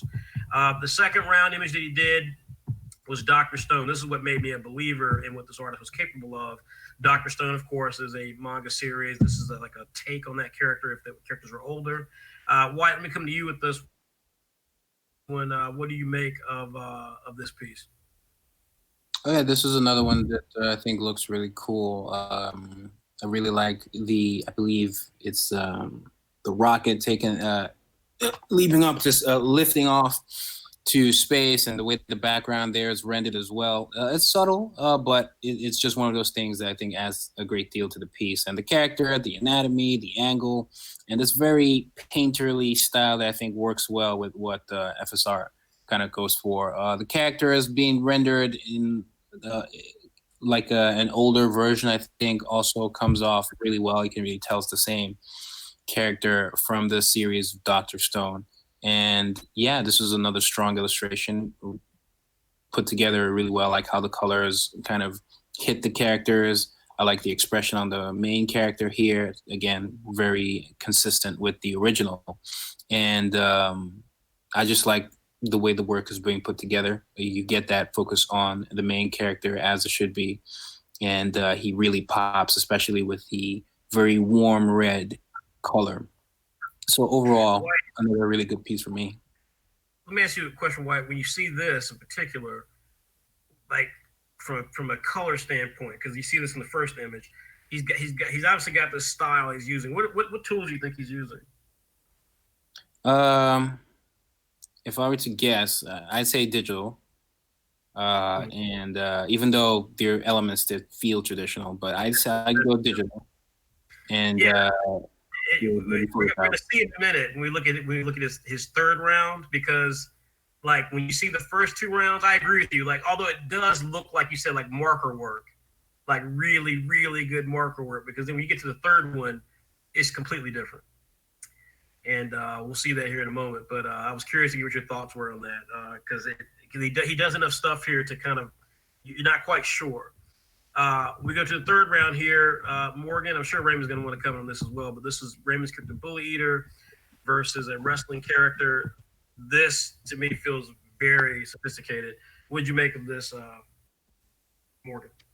Yeah, no, I think Avasart's attention to detail, not just in the characters that are always in the foreground, but in the background, I think it's just really commendable. And it's always really, it just is so effective in telling this story. Like even this one, it was fun because it made you ask questions like, why aren't they in a ring? Why aren't they in this like house or something fighting over wrestling each other, with the cans and the pizza and stuff all on the ground, the controllers. It's fun because it makes you think more about it than just, seeing it at face value and you're like, oh, okay, those are two characters wrestling. Just the lighting, the attention to detail in their body shapes and adding all of this different, kind of dynamic energy into what they're doing. I think it's really good. This again was just another one of my favorite pieces by Avasart. Hands down, one of my favorite pieces in the whole tournament. Just an excellent job across the board. Very, very quickly, Raymond, this is obviously your character, which, by the way, there was a part of me that thought, man, this is such a good piece. I wonder if Bully is even really in this. This is like some wrestling character. But then I saw the Band-Aid on his head. I was like, that is a sound. What did you make of it, Raymond? Yeah, agreed. I mean, I agree with everything was said. It was one of my favorite pieces. I mean, it's just so well done. The colors were amazing. The story is amazing. And there's actually a nice Easter egg in there for anybody who's a wrestling fan because, Whyt can appreciate this, but a lot of the best battles in wrestling happen backstage where they're hanging out and, eating pizza and chilling. And all of a sudden you'll see, 3 dudes come in there and just jump one guy. So if you're a wrestling fan, you totally get the context of the picture, but really, really, really enjoyed the piece. I assumed they were playing a video game and then, maybe they didn't go right for one of them. So they getting into a fight, but I don't watch wrestling. I don't know. Whyt, you are a wrestling aficionado. How does this piece fit your wrestling, the bona fides of a wrestling fan? Does it seem like a legitimate piece? Oh yeah, and even the context you put it in, where they were playing the video game and then it went crazy. That's wrestling. That I'm sure that's literally or something close to it probably happened. Wrestling is kind of crazy and stupid like that. When it's good, it's really good, but it can be dumb. But that's Brock Lesnar. No longer champion, by the way, but when this illustration was put together, he was. And I like how the whole thing is rendered. What everybody said, spot on. The tattoo on Brock Lesnar, everything is like really good. The cans of soda, newspaper, dirt, video game, it has that really nice painterly feel to it, and and it still pops in areas that it needs to. The gold shining on the belt, the plates on the belt that are the Brock Lesnar Beast logo. It's on there. So there's a massive attention to detail. I wouldn't be surprised if this person is probably wrestling. Well, maybe they're not, but if they're not, they definitely put in a lot of research to make it work. There are certain things with the anatomy and how it's rendered that are a little off or maybe a little stretched, but especially in this piece, you can kind of chalk it off to maybe being a little stylistic. But either way, still one of my favorite pieces in the whole competition. Agreed. All right, so then we've got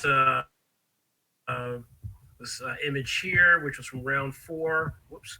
And we go to James first, I guess, this time. James, what did you make of of this piece here involving, again, alternations, the Pandemonium toy? I like the choice of colors in terms of the vibrancy, where the background's been muted with the kind of the oranges and reds and yellows and so forth, but it's FSR was able to kind of especially with the poison dart frog at the at the forefront being that vibrant red. So in terms of the choice of the color, the layout was fun. There's obviously an engagement kind of going on in terms of what is happening, and it's just overall, and I could see this occurring anywhere within the kind of the comic realm of things. Even taking it beyond kind of the manga or otherwise, the characters themselves kind of draw you into it. Yeah, I remember saying last week, this made me think of like the sort of covers that were on comic books or fantasy magazines when I was growing up in the 70s, kind of like that painterly look, and it was like kind of like a high fantasy sort of thing. That's what maybe, because I don't know what the hell that robot is he's fighting. I have no idea what that is. Carter, what did you make of this? Like James, it's very bright. I mean, obviously this artist loves to work with pastel colors. The style of art is very pastel from what I can tell myself. So I was trying to put an image or wording to it from what I've been seeing progressing with. I like the action and the motion in here, and it's very cool. It's very bright. So the bright colors definitely grab you and grab your eyes, and the main character just really shows off very well. Yes, really. I think Pandemonium should pick up FS Art to do some of their art for their characters as they release the current and new characters. So just if Pandemonium's listening, they should definitely look at this. Well, yeah, definitely some good stuff here. Yeah, very interesting piece here. Again, I don't know, it's not my favorite piece this artist did. Neither is that Captain Planet, but this artist is definitely one of my favorite artists in this tournament this year.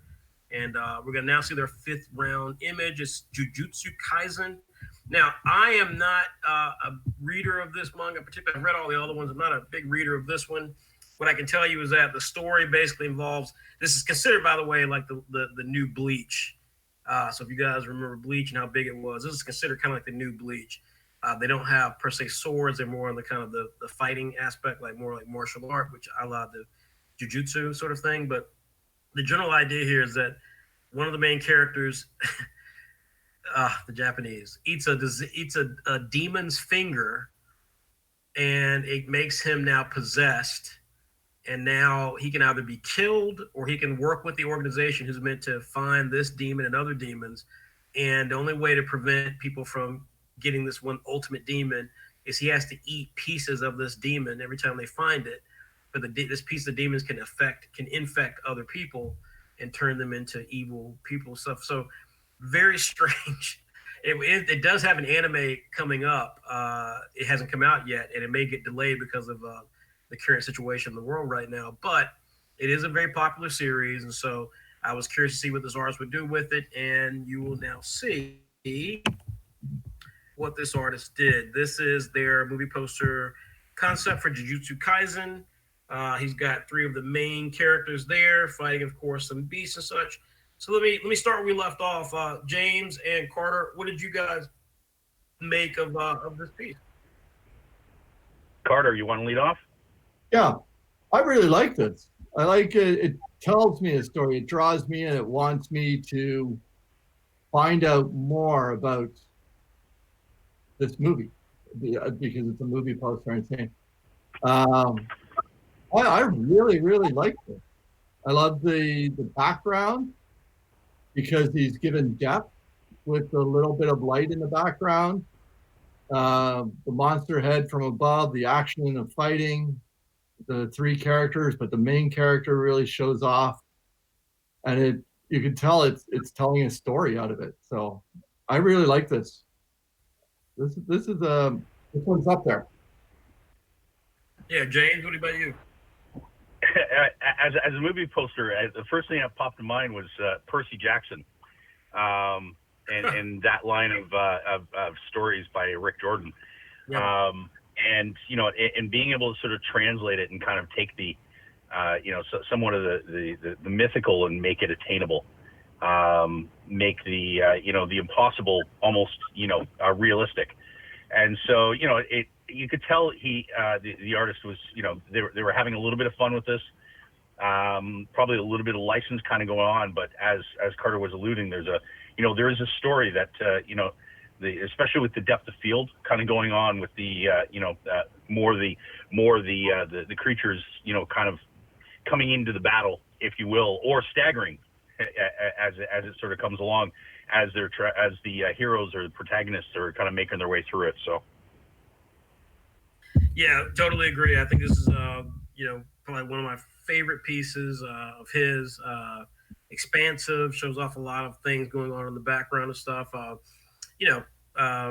don't know if all the stuff in the background is necessarily necessary. I mean, there's just more demons coming. We know that this is what the character does, but very cool. The big thing for me is obviously the character coming from the top of the image. It's just a very compelling image. If all he had just was that and the main character, it's very compelling. Love the color, love the line work. It's just a really, really cool piece.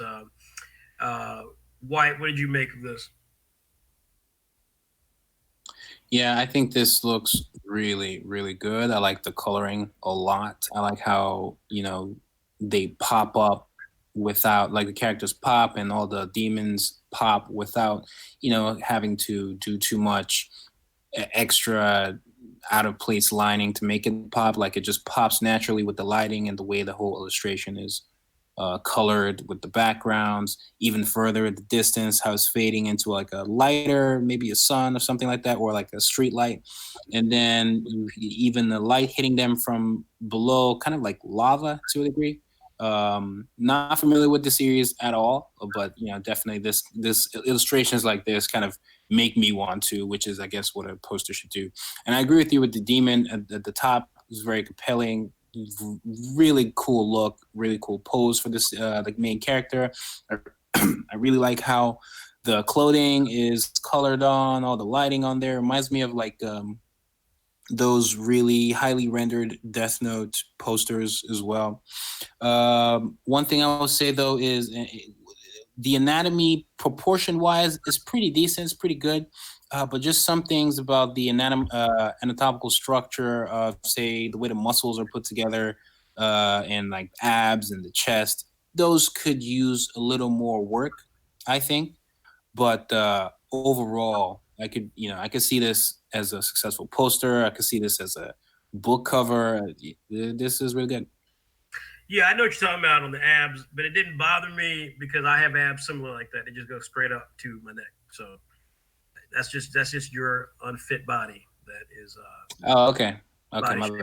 Your body shaming the character. Morgan, what did you make of this? Yeah, I mean, I think a lot of people have said pretty much how I feel is that there's everything is framed really well. I like how the characters are positioned and the enemies that they're kind of facing off against and the relationship of them in terms of the foreground and background. Rendering is just as great in this piece as it has been in all the other ones that FS Art has done. I think if there was maybe a little bit of criticism, it's just for some reason the lighting is only on those two characters that's coming up from the like subterranean like lava pool. The guy on the right, one of the main characters, and then some of the beasts on the left side. For some reason they didn't get that same lighting attention. I'm not sure why. I think it's only distracting if you're kind of looking for it, because otherwise it does look really good. Or again, FSR did a great job blending that into the other colors of the characters and their clothing. I do like the logo detail. It's a little hard to tell because it's kind of light and there's nothing separating it from some of the lighter colors that are behind it. Yeah. But I think it's also it's just effective. It's not overly designed. It's a very simple and it kind of fits with sort of the theme. And I like that it also matches his powers that he's got at the top, that kind of light blue that's coming off of his hand. So there's a little bit of symmetry where you've got that at the top and at the bottom of the poster. It just helps to kind of balance it, but also tie it into, again, the story and the artwork that FS Art was using to to make this piece. Being a little older, I will say that did cost points to me a little bit because I wish he had put a drop shadow, simple drop shadow. It wouldn't have taken away from the simplicity of the logo, but it would just made it a bit more just pleasing narrative, just visually.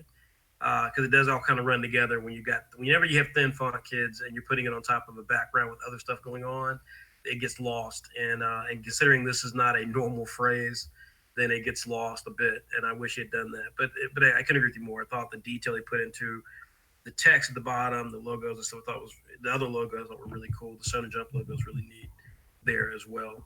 All right, folks, our final contestant is Oaken Oats. He's from Canada. It's a young man, and this is his first piece. We're going to wrap this up right after. We also have some special announcements, so stay tuned. We're going to get into special announcements before we do our final vote. So let me begin with. Okay, well, let me start this time with James and Carter again, and then we'll just shake it up a bit. James, why don't you go, and then I'll go to Carter and tell me what you make of this piece here. It's fun. Honestly. I love the intensity, especially with Betty. She looks really. She doesn't look happy in this one. She looks, like she's caught in the moment of just about to lose her character. Popeye really doesn't, he doesn't care two wits what's actually happening. But you know what? Honestly, it's fun, and I could see where they get drawn in. I could see, there's good use of lighting. Especially with the illumination of the TV and the shadows as they happen onto it. Very playful, and it actually took me a moment to kind of reference Astro Boy, but once I kind of saw it, I was like, you know what, that's cool. It's a very pop art. I got it. Yeah, very much so. Carter, what'd you make of this piece? I think James really summed it up well. The pop art, I mean, I love pop art. I'm a big fan of the Warhol style and Banksy and everything. And this to me just screams out to what I love.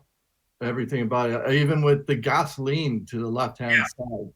Like, why would you have gasoline amongst these characters? They're all a bit haphazard on their own, except for Betty Boop. But I love this. I think this is absolutely fantastic. Yeah, this was so I love this piece. I'm not sure if I say it's my favorite piece the entire tournament, but it's certainly one of my most memorable because of all the things that are there. First of all, again, you have to be a fan of art or you have to be as old as Carter James and I to appreciate these characters, because these are very distinctive characters from the world of animation. And so all of them, are appearing from either the late 1930s or 40s into the 60s, where they really kind of came into prominence. So these are all the characters. The fact that this young artist completely nailed each one of these very distinctive characters. Pink Panther is so different from Betty Boop, who's so different from an anime character a la Astro Boy, and then of course Popeye's in 1940s Max Fleischer character. So different across the board, and to see this artist nail each character and yet still put them in the same frame where they all feel at one with each other is really extraordinary. The thing I want to touch on with the gasoline can is very, very cool, because that's, if you think about it, these characters are doing what most people do. They're sitting and they're playing a video game. So the two characters in the end have their drinks. Astro Boy is a robot, so his drink is gasoline. Popeye's drink is root beer along with the spinach. And then, Pink Panther and Betty Boop are in the center, totally engrossed in the video game. So I just thought it was a really clever piece, great narrative, kind of like Artist Alloway's. So much detail packed into what was happening in this piece, the way she did with the Apple Black crossover piece with One's manga, Mob Psycho 100. Really, really good stuff. I love this image here. For round two, this artist then decided to do My Hero Academia. This is meant to be the character a bit older. Now, I will say, just up front, this was, for me, was an interesting piece, because I don't like this piece. It's not, by far not my favorite piece. And it was one of the things where I looked at this artist and thought, okay, well, this artist kind of got through the first week, and this week we get to see what the artist is capable of. And it's just not a really good piece. There's a lot of anatomy issues here. It's not a great piece.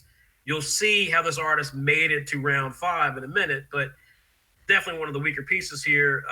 Morgan, what did you make of this? Or let me say, Raymond. Sorry, Raymond, what did you make of this piece? Yeah, I agree. I mean, yeah, there are a lot of anatomy issues going on here. I mean, the colors are still good. The colors are still good. I still like the background, that kind of thing. But yeah, seeing Okano's pieces, just definitely one of his weaker ones. But yeah, a lot of detail here, just like in the last piece. A lot of things. That's why it's Okano, because he always tends to put a lot of detail in the pieces. One other thing I'll say too about Okano's, and you'll see this in the next piece that I think is fascinating, is that we've seen a lot of artists, at least in FS Art and Kominaka, who work in a very detailed style. Their artwork has a lot of detail to it. Their anatomies are very sophisticated. So then when you get to an artist like Okano's and a little bit of Artist Alloway's, these are more stylistic artists. These are artists who, kind of like our own Jay Oden, like their stuff is very stylistic. It's not meant to be realistic. It's never meant to be that. So when you get to the round 3 piece here, this is a very distinctive piece because you now get a chance to see better anatomy. You get a chance to see, again, still a cartoony style. That's how they work. But you get to see it a bit more representative of what this artist is capable of. Let me go to Morgan. Morgan, what did you make of this piece here? Yeah, I really liked this one. It was one of the tougher ones in that round to vote for because it was really good and there was just a lot of activity going on. I love the action. I love how Okano's drew those two characters kind of flying back. It really shows the momentum of what Izao is doing and fighting them in the ring. Again, like to your point, there's a lot of kind of characterization or sort of cartoony kind of characterization of them. Background details, maybe the lights at the top were kind of the weaker point for me. I appreciate what they were trying to do, but maybe not the strongest point of this piece. But I love what they did with the ropes. I love what they did with the characters. Okano's did a great job on this one. Yeah, the background doesn't bother me, although I get your conflict there because it is a conflict. You've got this light that he didn't need to put speed lines with the light, and then you've got the speed lines in general. I think the speed lines work. I think the light part conflicts with it too much. It shouldn't be there. It should just be like just a orb at the top. But it is an interesting piece. Real quickly, just very, very quickly before we go to the 4th image, Whyt, as a fan of wrestling, did you have any thoughts on this piece? Oh yeah, I agree with everybody. I like the exaggerated nature of Okano's style. You can see that with the ropes and picking two iconic wrestlers, I believe, from the 80s, Hulk Hogan and Randy Savage. I think they're rendered pretty well. Isao also rendered pretty well, whooping both of them. And overall, looks like a fun piece, cartoony, alive. I agree with you guys on the lighting. And yeah. Good piece overall. I remember the round being a very, very tough one. And so, definitely was strong enough to pass. Raymond, as a creator of Bully Eater, 2 things that stood out to me for you was A, the character's shoelaces are not tied, which I know is how you I saw that. 2, he's wearing shorts, which I don't think I've ever seen the character wearing shorts. So what did you make of that? No, man, I loved it. It's kind of like a summer version of a Sao. I love it. Yeah, I mean, that's the thing. I'll give Okano's is that one of the things that I like about his art style is that it's fun. No matter regardless of what issues or things that we find about it, no matter what it is, the picture is always fun. So I'll definitely give him that always. All right, so the last image here, round 4, before we get to round 5. Is the Toy Story piece crossover with alternation. Whyt, give me your thoughts, please. Oh, I like this. One of my favorite pieces. I can't remember who, but like somebody mentioned like small soldiers. But here, obviously, Toy Story. And then you have them coming to life underneath this structure. I don't know what it is, couch or whatever it is, futon, doesn't matter. And if you kind of squint, the image almost looks realistic. So I like how everything is rendered. I like the Legos. I like the characters. I like how everything kind of pops. I like the background, how you get that heat. You get that difference from the shade and where the light source is actually hitting the floor. Overall, really, I think, one of the best pieces of the whole of the whole tournament. Again, when these guys have they brought their A game, and especially when you don't have that much time to put all this stuff together, to put all these characters, color it, and all of that. I think great job overall from Okanotes. So yeah, gets a thumbs up from me. Yeah, I agree. I think I agree. Actually, it's funny because I don't know if this piece or the last round with the Bully Eater piece, because the Bully piece is so. It's just so distinctive. Like it's such a like. I mean, he went fully out with the cartoon aspect. I grew up with the, in the really getting into comic books heavily in the early '80s, early to mid '80s, and for me, artists like Joe Staton, who are just like legendary figures for people who remember comic books from that decade. Like that was like Joe Staton. It was like really cartoony, but still like had like this real depth to it. Like that was really, really clever work. And this one is really, really good too. I mean, again, this is more for me, more just the overall imagery itself. There's so many pieces of this that just really work collectively. I love the way the alternation characters are depicted. I love the fact that Woody and Buzz both have real verisimilitude to the background, but yet they still are very similar to what they're supposed to be as characters. I love that the coloring is very dramatic. Like this is such a great piece. And so, yeah, this is definitely what propelled him into round 5. So round 5, he had My Hero Academia Vigilantes. So if you guys know My Hero Academia, it's one of the hottest anime mangas out there right now. He was tasked with taking a spin-off series. Now, if you guys don't know, in Japan, you rarely get spin-offs until after the series is finished, because in Japan, most of the manga are not owned by the companies the way it is here in America with Spider-Man and Batman and so on and so forth. They're owned by the creators. And a lot of times the creators are like most creators, they create something that's from the heart. They create something that's been in their head for a long time. And once they're finished with it, they're finished. The story is end. You don't see it again until maybe years later, if they want to, get some more money again. But My Hero Academia has been one of the few manga that kind of is an institution already. So the manga is still going strong by the original creator. And very early on, they commissioned spinoffs that he okayed. So there are actually like 3 or 4 different series related to My Hero Academia that are happening simultaneously to the main manga. I think a lot of people don't know that. Vigilantes is probably one of the bigger ones. I fully expect this to get an anime at some point soon because the story is really good. The artwork's really great.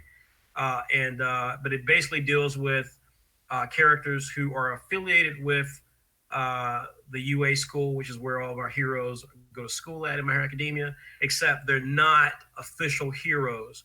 They're vigilantes. So they're more like traditional superheroes in American comic books. So these are folks who don't have a license. They're not accepted by the police. So when they go out and fight crime or get involved in things, they're actually breaking the law to do it. So really interesting story, really funny. Kind of reminds me a little bit of Spy Family in terms of the character dynamics, but great artwork, really, really good series. So Okanotes had to take this series and turn it into a movie poster, and this is what he came up with here. So this is going to be a little different, I think, from Chainsaw Man, in the sense that I think the complaint with Chainsaw Man was that the action was too close.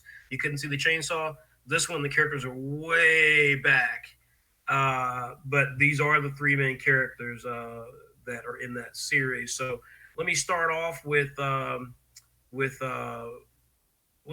Whyt. What do you make of this, Whyt?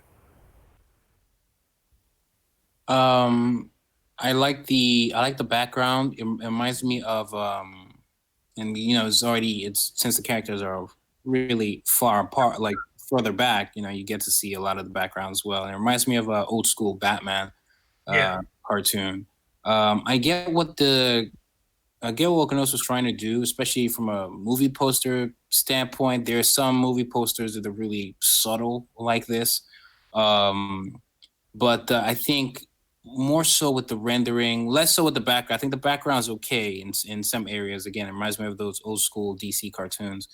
But some of the lighting and the way the lights are rendered and the way the light hits the characters, the way that is rendered as well, kind of, I think, could be better. The characters and their poses, I think, are very appropriate for the characters themselves. I like that about them.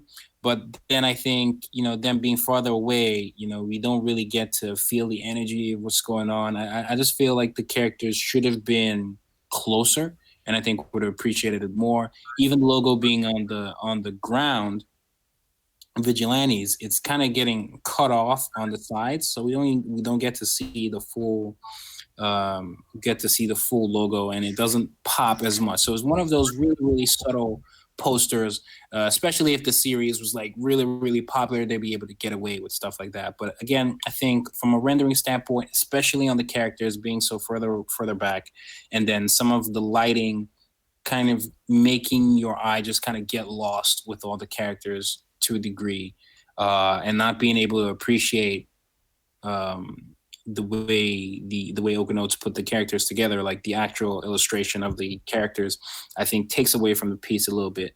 But it does shine the background. I like the sky. I like the idea behind it, the way everything was placed. I just wish it was a little clearer. I wish we saw the logo in totality. And in these kind of cases, I wish the background, maybe you can blur out the background a little more. And even if you want to have these characters back, just pull them up a little more, just so we see enough, and have them be highly rendered so they really, really pop. And I think that would have helped the illustration overall. That said, I think it's still strong in some areas, and it's still an overall good piece. And you can, again, see all that effort that was put into it, especially in such a short time. Raymond, real quickly, what did you make of this? Yeah, I agree with what Whyt said.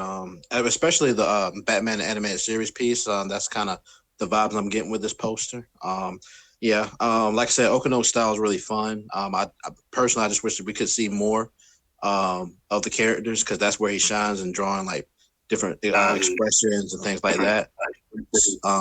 But other than that, yeah, that's really my my only kind of gripe with it. I just wish I could see more of the characters and see just some expressions. That'd been really cool to see. Okay, Morgan, real quickly, what did you make of this?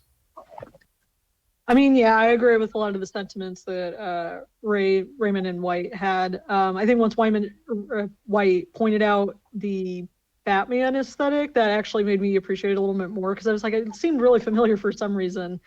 So I can appreciate that it looks like that. I like a lot of the different attempts that they were doing with like the logo on the ground. It looks like it was graffitied on the ground, so it kind of fits with the vibe of the vigilantes, or this kind of street hero type of thing. I do like the background and the aesthetics. It's just everything didn't quite vibe as well as it could have. There were a lot of different ideas, but nothing was really focused on in particular, and so it seems like they all kind of came up short in that regards. And I agree, the characters could definitely be much closer, so we could actually see what they're doing. They could even be interacting with the logo and spray painting it on the ground or something. But I don't know what's going on with the main character in the background. I think that's All Might, that kind of silhouette of him, and then his silhouette is where all of the artwork is located. I think that was a nice touch, but again, it could have just been maybe incorporated a little bit better in terms of like graphic design, and really kind of framing what the characters are doing in the center, and this scene as a whole that we're seeing. Yeah, James and Carter, real quickly, what did you guys make of this piece from Okanotes? Sure. Go ahead, James. Go ahead, Carter. Your turn. No. All right. My thoughts on it, when I first saw it, I originally I do love movies and comics and other things, but Sin City originally popped to mind, and then Batman, and without rehashing some of the sentiments that have been shared with everyone else on the call, I was distracted by basically the street lights, where it needed to create some. He had an opportunity to create some depth and blur out the background a little bit. And, even if he was to bring one of the characters forward, almost right in your face, where it's getting chopped off on the one side, on the left-hand side of the frame, but still in shadow. And, it could have, helped tell the story a little bit more. For me, typography is also an important aspect of things. I can appreciate the kind of the graffiti aspect that he was trying with this. Honestly, in terms of this, I would have kept the focus on the image itself, and then just had done that graffiti art almost as a straight-on type shot. Right at the very bottom has a slug underneath the everything else where he framed it in black. But overall, it's fun. It's just a lot gets lost because he has the character so far back. Yeah. Carter, what's your thoughts on this? Well, I really love the art that he was doing before this, and I get a little lost in this one. The characters definitely needed to come forward. The title I would have moved to above, up in the sky, because he's made the light. So he has the 4 lights in the background. The 5th light is shining on the title. And I thought it would be great if he had the characters entering into that light, so they're bright within the light, and then a shadow built as they're in the dark. And then they could have had a little silhouette work going on there. It doesn't. It's not screaming out a movie poster to me, unfortunately. It's some beautiful artwork in there. He just sort of lost his way, I believe. Yeah, I mean, so in a nutshell, like this is certainly not probably my least favorite piece of the 4 finalists. I'll say that now. First of all, for my 2 artists who have master's degrees, Morgan and Whyt, that's called Art Deco. It's not the Batman art style, so Art Deco. It's just what Batman did was what the Batman, Bruce Timm and those guys, they took that and they instead of painting on a regular background the way they did in the Fleischer cartoons, they painted on a black background so that they could get that moody look to it. So that I'm not sure why he chose that. It has nothing to do with My Hero Academia, so I don't know what the point of doing that was. But that doesn't matter. I think the coolest thing I heard, yes, that is All Might in the background, I'm pretty sure. The coolest thing I heard, though, is what Morgan said earlier. And as soon as he mentioned that, I thought to myself, again, this is why people win the tournament. This is why people lose the tournament. It comes down to choices. And the choice, what Morgan said about it would have been cool if they had actually been in the light and they had been putting the graffiti on the ground or on the wall, and that would be the logo. I'm like, that would be perfect because that actually tells a narrative to what the story is. These are characters who are not official superheroes. So what's a clever way to explain the plot of these characters? Because as it stands, I don't know why we're looking at the city. I don't know what the city has to do with this. All Might's not a major character in this. I don't know why he's in the clouds. I don't know why they're standing in spotlights. I don't know whether with the Art Deco background. None of those choices sync up to telling a story that is applicable to these characters or even fits the art style of the characters. So I just didn't make sense of any of this. This artist, as we saw, and the reason I wanted to highlight every artist's work that they've done the past 4 weeks is to show just how talented these artists are. And Okanotes is clearly talented, but from a choice standpoint, for me, this one was a dud. I don't know why they made the choices here, given how amazingly talented they are. I don't know why they made the choices they made with this, but nonetheless, this is the piece. You all can obviously make your voices known by voting. Go to www.saturday-am.com/madness. Get your vote in before 6 a.m. Eastern Standard Time tomorrow, April 20th, 2020, and you may be able to swing. We'll let the creators, let all of you all know, as well as the creators who won, by 1 p.m. tomorrow afternoon on our website. Now, with that said, here's what I want to happen. We've gone a little long, so what I'm asking for James and Carter and Whyt and Morgan and Raymond to do is to finalize your thoughts. Who's going to win this tournament? Get it all worked out internally so because when we get to that time of voting, it's going to be a speed round. Jabberwocky will get 15 points that whoever they vote to be the person, James and Carter voting together. It's not separate votes, it's one vote. That vote, that person will get 15 points added to their score. Whyt vote, 15 points added to their score. Raymond, Morgan, 15 points each. Myself, 15 points each. So whoever ends up getting these points total will then be added to whatever they get from the fan vote, and that is who will win this entire March Art Madness tournament. This is it. This is the bottom line here. So while these folks will be making their votes finalized, I want to give you guys a couple updated notes. First and foremost, Saturday Brunch is our brand new magazine. You've heard us mention this. We're going to be doing a new magazine called Saturday Brunch. It is built for female and LGBTQ themed audiences. Everyone can read it, just like all of our magazines, and we hope that you will check it out.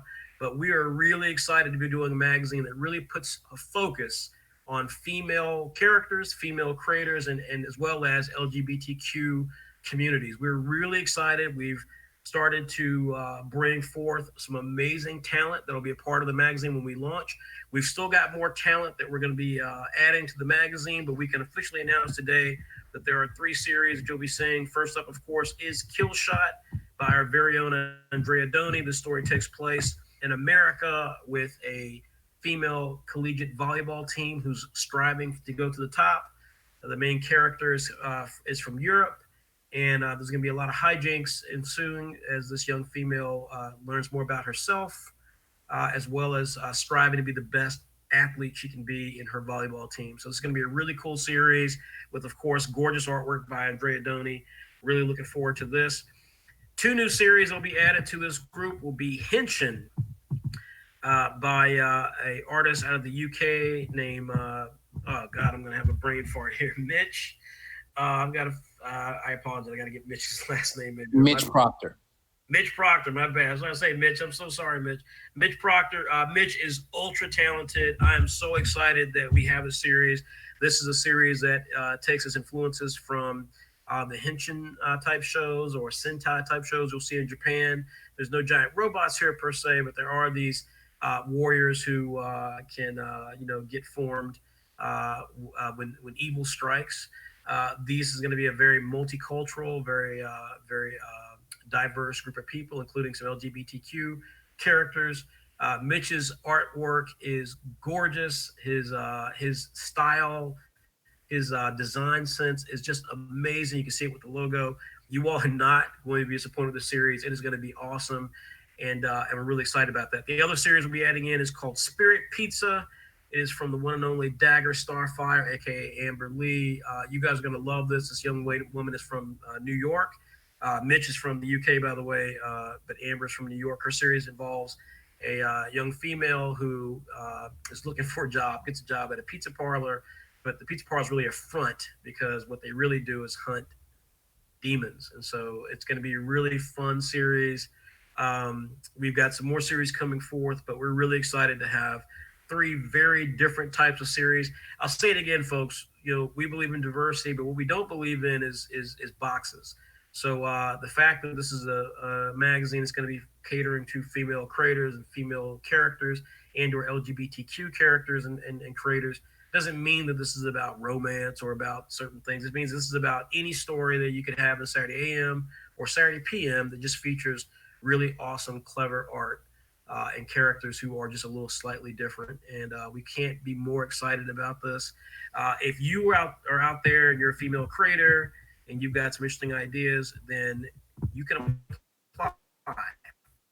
You can go to www.saturday-am.com/brunch and make your pitch to us. Now, there are some other series that are currently in development as well. We're just not ready to announce them yet, but we will be steadily revealing more information about Brunch. The magazine will be launching exclusively in our app, Saturday AM Global Comics app on iOS and Android. You can find out more information about that at www.saturday-am.com/app app. But if you want to present your concept to us, including, by the way, established creators, then you can do so. Go to the website address you see here. The magazine will be launching in June. We have some big things planned for it, some big press and big partnerships. You guys are gonna be really excited about this. You're gonna hear about it from a lot of places. Saturday Brunch, our brand new magazine, coming soon. Likewise, Summer of Manga is our next gigantic event, just like March Art Madness. Every year we do Summer of Manga. You all know this.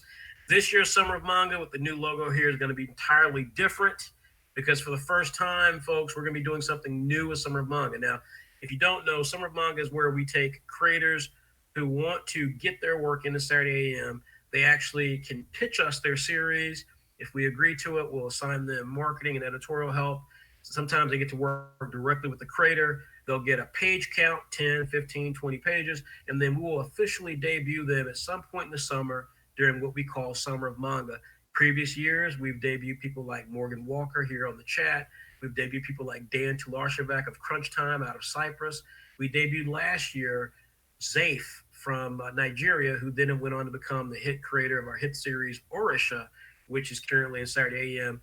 Jeffrey Jean Louis, the creator of our Saturday PM series Yellow Stringer, debuted a couple of years ago with a short story he had called Mara the Martian. We find talent all the time. It's what makes us so different from a lot of the other companies and groups that are out there. We actually build talent from the ground up. This year, a little bit different, because while we are certainly hoping to discover new creators, and we're sure some of them will come from March Art Madness like they've done in previous years, we also are looking for established creators, because for the first time ever, we're not just going to be debuting you during Summer of Manga inside of Saturday AM, but we're going to be testing out your stuff during Summer of Manga, because we're looking to build a brand new Saturday AM magazine. We have a brand new magazine we're going to be doing called Saturday Afternoon. It's going to be featuring all new series, all new content. There might be some characters, some series moving over there from Saturday AM, but for the most part, it's also going to be consisting of brand new folks. So we're really excited about this. You'll be able to officially apply for Summer of Manga, this brand new Summer of Manga 2020, in the hopes of getting a brand new magazine built from these amazing creators tomorrow on our website. So you'll find on our website a link where you can officially register to be a part of this event. And of course, you have to put all your information there, folks.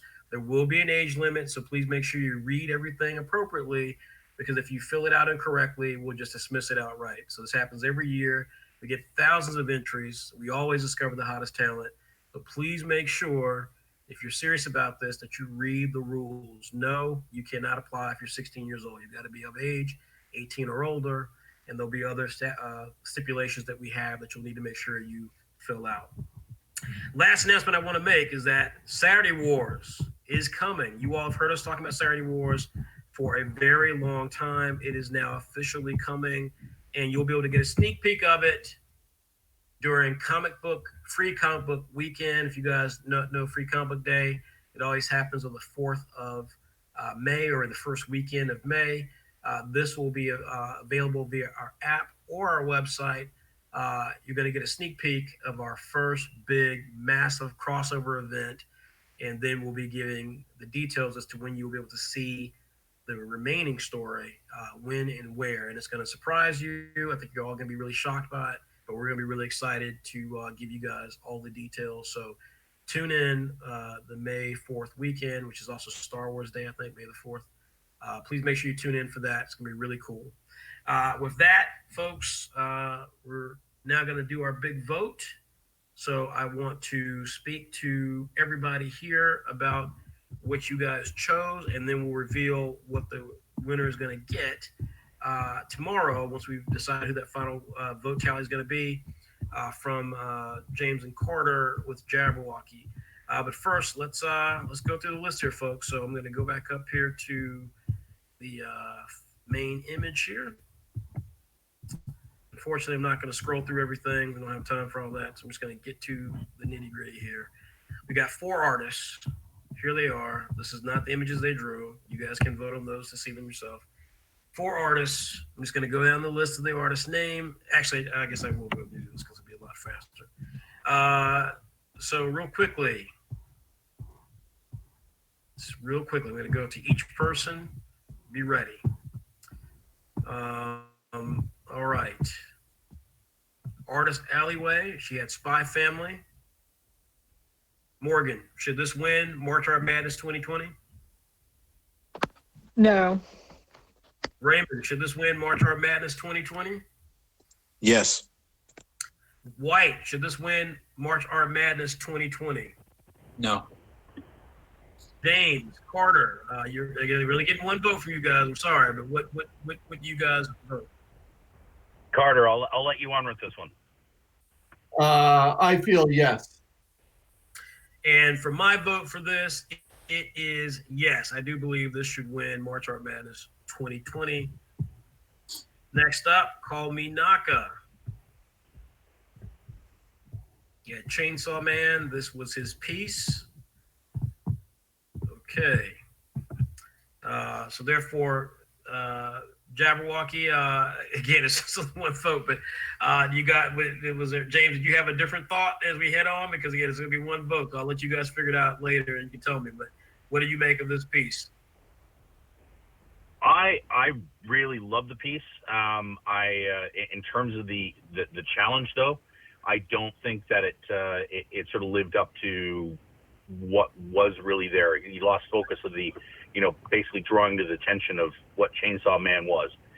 It's very beautiful, but it wasn't the first choice. Okay, so there's a no from you, Morgan. Yes or no? This was a no for me as well. Raymond, yes or no? No. Whyt, yes or no? No. It's a no from me as well. FS Art. Yeah, Jujutsu Kaizen. All right. Raymond, yes or no? No. Whyt, yes or no? Yes. Morgan, yes or no? Yes. Morgan, did you already vote yes before? No. I said no on the last two. Okay, all right. So let me make sure. Keep you honest, woman. It's a no for me, even though I do think it's a great piece. Jabberwocky, again, you guys have voted, but yes or no? What did you guys make of this? Yeah, that was a no on this one. Okay. All right. So the last piece here from Oak and Oats. I think I've already revealed how I feel about this. This is a no for me, obviously, but did anybody vote yes for this? No. Nope. So this was no across the board. All right. So then, just to recap here then. So Artist Alleyway, I voted for her, and Carter voted for her for Jabberwocky. For Call Me Naka, did anybody vote for Call Me Naka? And did anybody vote for FS Art? Whyt and I did. And Raymond also voted for the first one. Oh, for Artist Alleyway? Right. Okay. All right. Okay. All right, folks. So that's it. So right now it's coming down to Artist Alleyway and FS Art. Now, that doesn't mean anything because, again, lots of people get to vote. Lots of people get to decide. And that's going to make all the difference. So please make sure you get out, you go vote, www.saturday-am.com/madness. Now, why do you need to go vote? Because our votes are only so many points. There are going to be far more people who vote than the 15 points that each of us can give individually. So let me tell you why you want to make sure you get out and vote. If you are a friend or a family of one of these great artists, and all these artists are great, all these artists are finalists, why should you want to vote? Because the grand prize winner gets an Apple iPad, as we've discussed. They get a full set of material from Spectrum Noir, from the plastic markers. They get software to create comics with from Clip Studio Paint. By the way, that software is valued at $200.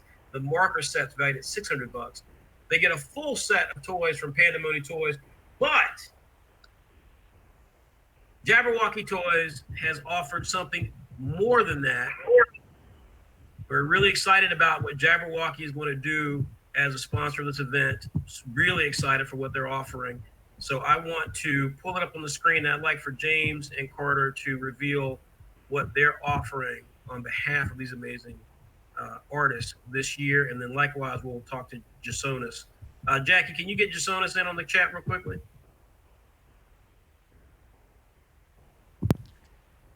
All right.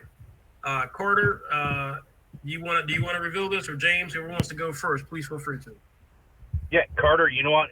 Honestly, why don't you run with it? Okay, so what we would like to offer, and we're very proud to offer, is the winner will get to create their own original character that we will produce as a blown-up. So that is really awesome. So the grand prize winner gets to create an original character that'll be turned into a three-dimensional blown-up punch collectible figurine that people will be able to get, will be able to buy. And so it's going to have, it's going to be a design that they make. You guys will then take the design and turn it into an actual toy. So they actually get to design a toy, a collectible. Correct. And in addition to that, the So the packaging will have their name on it, their signature on it, and all the parameters regarding how to work and build within that 3D space of the blown up. So we'll be able to take your art and and that vision around it and be able to translate it into the character itself. So that's for the grand prize winner. For the second and third place runners up in this March Art Madness competition, we also want to get them engaged where they can actually help create blown up characters that we already have in the works in coming into it. And so as a result, we want to get them commissioned and be able to kind of work with it. Further to that, their name and signature and will be tied to those art packages as well. So not only will it be on the packaging, but you'll also be able to take the art that you take and build very much like you did with the challenges in this competition, but where it translates into the toy, going through the vetting process, various other things, but we'll get you engaged, and your art will get translated into a collectible licensed toy. That is awesome. That is fantastic. So again, just to put this in perspective, we've got some artists today. Again, people we voted on, the folks that we voted on.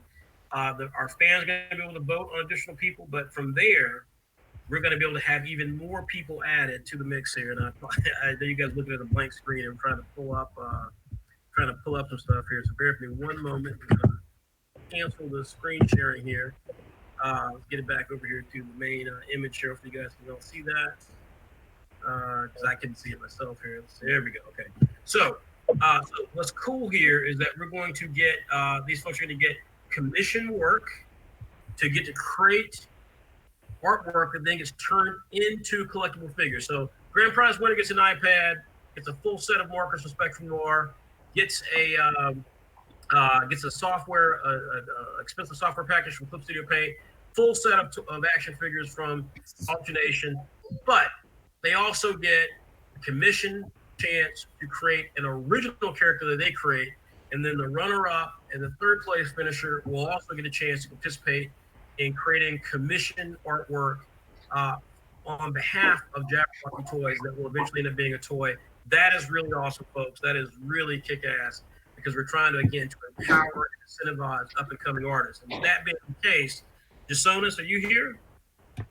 Hiya. Yes, I made it. Jasonis, how are you doing today? I'm good, thanks. How's everyone else? I hope you're all safe and healthy and at home. Welcome, Jasonis. Thanks. You are the winner for our 2019 class of March Art Madness. You did one of our all-time favorite pieces. You did several great pieces. All-time favorite pieces, though, being the Rook from Death Note. Still one of the best pieces. I'm sure people told you how awesome that piece is. But you won last year. We had just a variety of things that just didn't go right with that. The Chameleon, who was our sponsor last year, has always been really, really honorable, and I think that they have stepped up and made sure you got markers, correct? You did get the set of markers they sent to you? Yeah, I got a nice big package the other day. It was pretty cool. Fantastic. All right. Well, so now you are also going to be getting the iPad, we promised you last year, but it goes a step further than that as well. James or Carter, do you want to tell Jasonis from last year what he's going to be getting on behalf of you guys? Yeah, so definitely. In addition to the iPad and the pen as well, the art was amazing. You guys, you stepped up and you won last year. We want to extend the same offer for you, where you get to create your own art, and we will work on putting it onto and getting it translated and transformed into a blown up. So your name, your art, and you'll get full credit on terms of creating your very own character. Whatever it is you want to do, oh, that's we awesome. will work on creating that. So now, within reason, Jasonis, nothing crazy. Don't I'll try. Some half nude character up there and so forth. I'm sure that's probably not gonna fly. Well, I don't. You know how you have Saturday PM. Well, let's have to start a Jabberwocky PM line of things. We don't want Jasonis. We don't want Jabberwocky going out of business because they produced ill-appropriate character, but no, that's really awesome. And just so again, I want to thank you. I know you've had all sorts of voices in your ear trying to get you to do X, Y, Z. But again, like I said before, I said it before, I'll say it again. You know, I'm always stunned by people want us. We all laugh about the fact that, you know, when we try to do big things, we're told, "Who do you guys think you are? You're not Marvel Comics." And then when we do big things, we're told that, why didn't you do it like this? Why didn't you do it like this? So Marvel Comics will do it this way. So it's always crazy. We try to do the best job we can. Having people have faith and patience is always key. I know there's a lot of, you know, whining last year from various sources, and I was never happy about some of the tone that it took with certain people. But with you, I always felt like you behaved honorably, and I appreciate that. So, of course, we were so excited to get Jabberwocky to agree to do this, and your talent deserves to be seen more, and certainly in this new light. So I hope that this prize is something that you are excited for. Yeah, no, thank you. This sounds really cool. Yeah, I'm quite happy. Like, yeah, no worries at all. Excellent. So, all right. Well, folks, I think that's all we've got. Let me just give last words here to James and Carter, who, again, we are so excited to be working with them, so excited for the chance to deal with them going forward. Gentlemen, do you guys have anything else you want to add to all of our fans regarding Jabberwocky Toys' upcoming collectible line and where they can get more information? Well, for with the website is being jabberwockytoys.com. You'll be able to start seeing not only the upcoming products that we're going to be launching coming into August, September, and then basically over the coming years. You'll also be able to within this community, there's going to be communications kind of going out. We're excited to be collaborating with the entire Saturday AM team to make sure that you guys are staying apprised of not only things that we're doing, but to also get your feedback. That's one of the attracting things that, for me anyways, and for the team, was the fact that you guys are such a close-knit community, and the way that you communicate and the way that you get out and from an outreach standpoint to get these phenomenal artists pulled together. You know, it honestly makes me feel warm and fuzzy and honestly, this extends into the play that I am committed to Jabberwocky Toys bringing into the place, into the marketplace. So, with that being said, you know, we're excited that we've now launched this year. We're now getting into production and turning things around. So, looking forward to not only what you guys are creating now, but also in the years to come. Awesome. And Carter, did you want to say anything as well? Again, your background in working on Skylanders and creating excitement for young people around the world is just really exciting, I think, for a lot of our young folks. Anything else you want to add? No, I'm just very happy and pleased that you invited us into the March Art Madness for 2020. It was wonderful to see the wonderful artwork and the talent that you've been fostering over the years, because you've shown many other things as well. That I'm quite excited about working together and bringing these toys to reality for everyone. Well, again, on behalf of all of our guys, I want to thank you guys so much for appearing on the chat with us, for supporting our tournament this year. Really, really appreciate it. Again, I can tell people, I just gotta tell you folks, we're going to be talking a lot about these guys. You're going to see more from this company. You see their website on our screen right now. Please follow them on social media as well. But trust us, when you get these things in your hand, it is awesome. It is so fun. It's just a whole different level of collectible. I don't think you guys can be disappointed.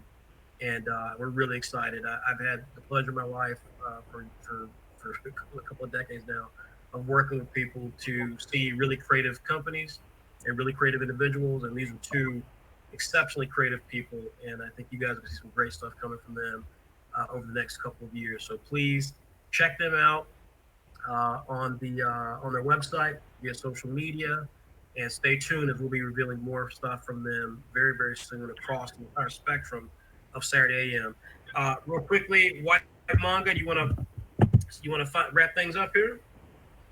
Oh yeah, this has been well. This has gone really well. I think this has been one of our most successful March Out Madness, and I'm really proud of that. And glad to have everybody on the channel.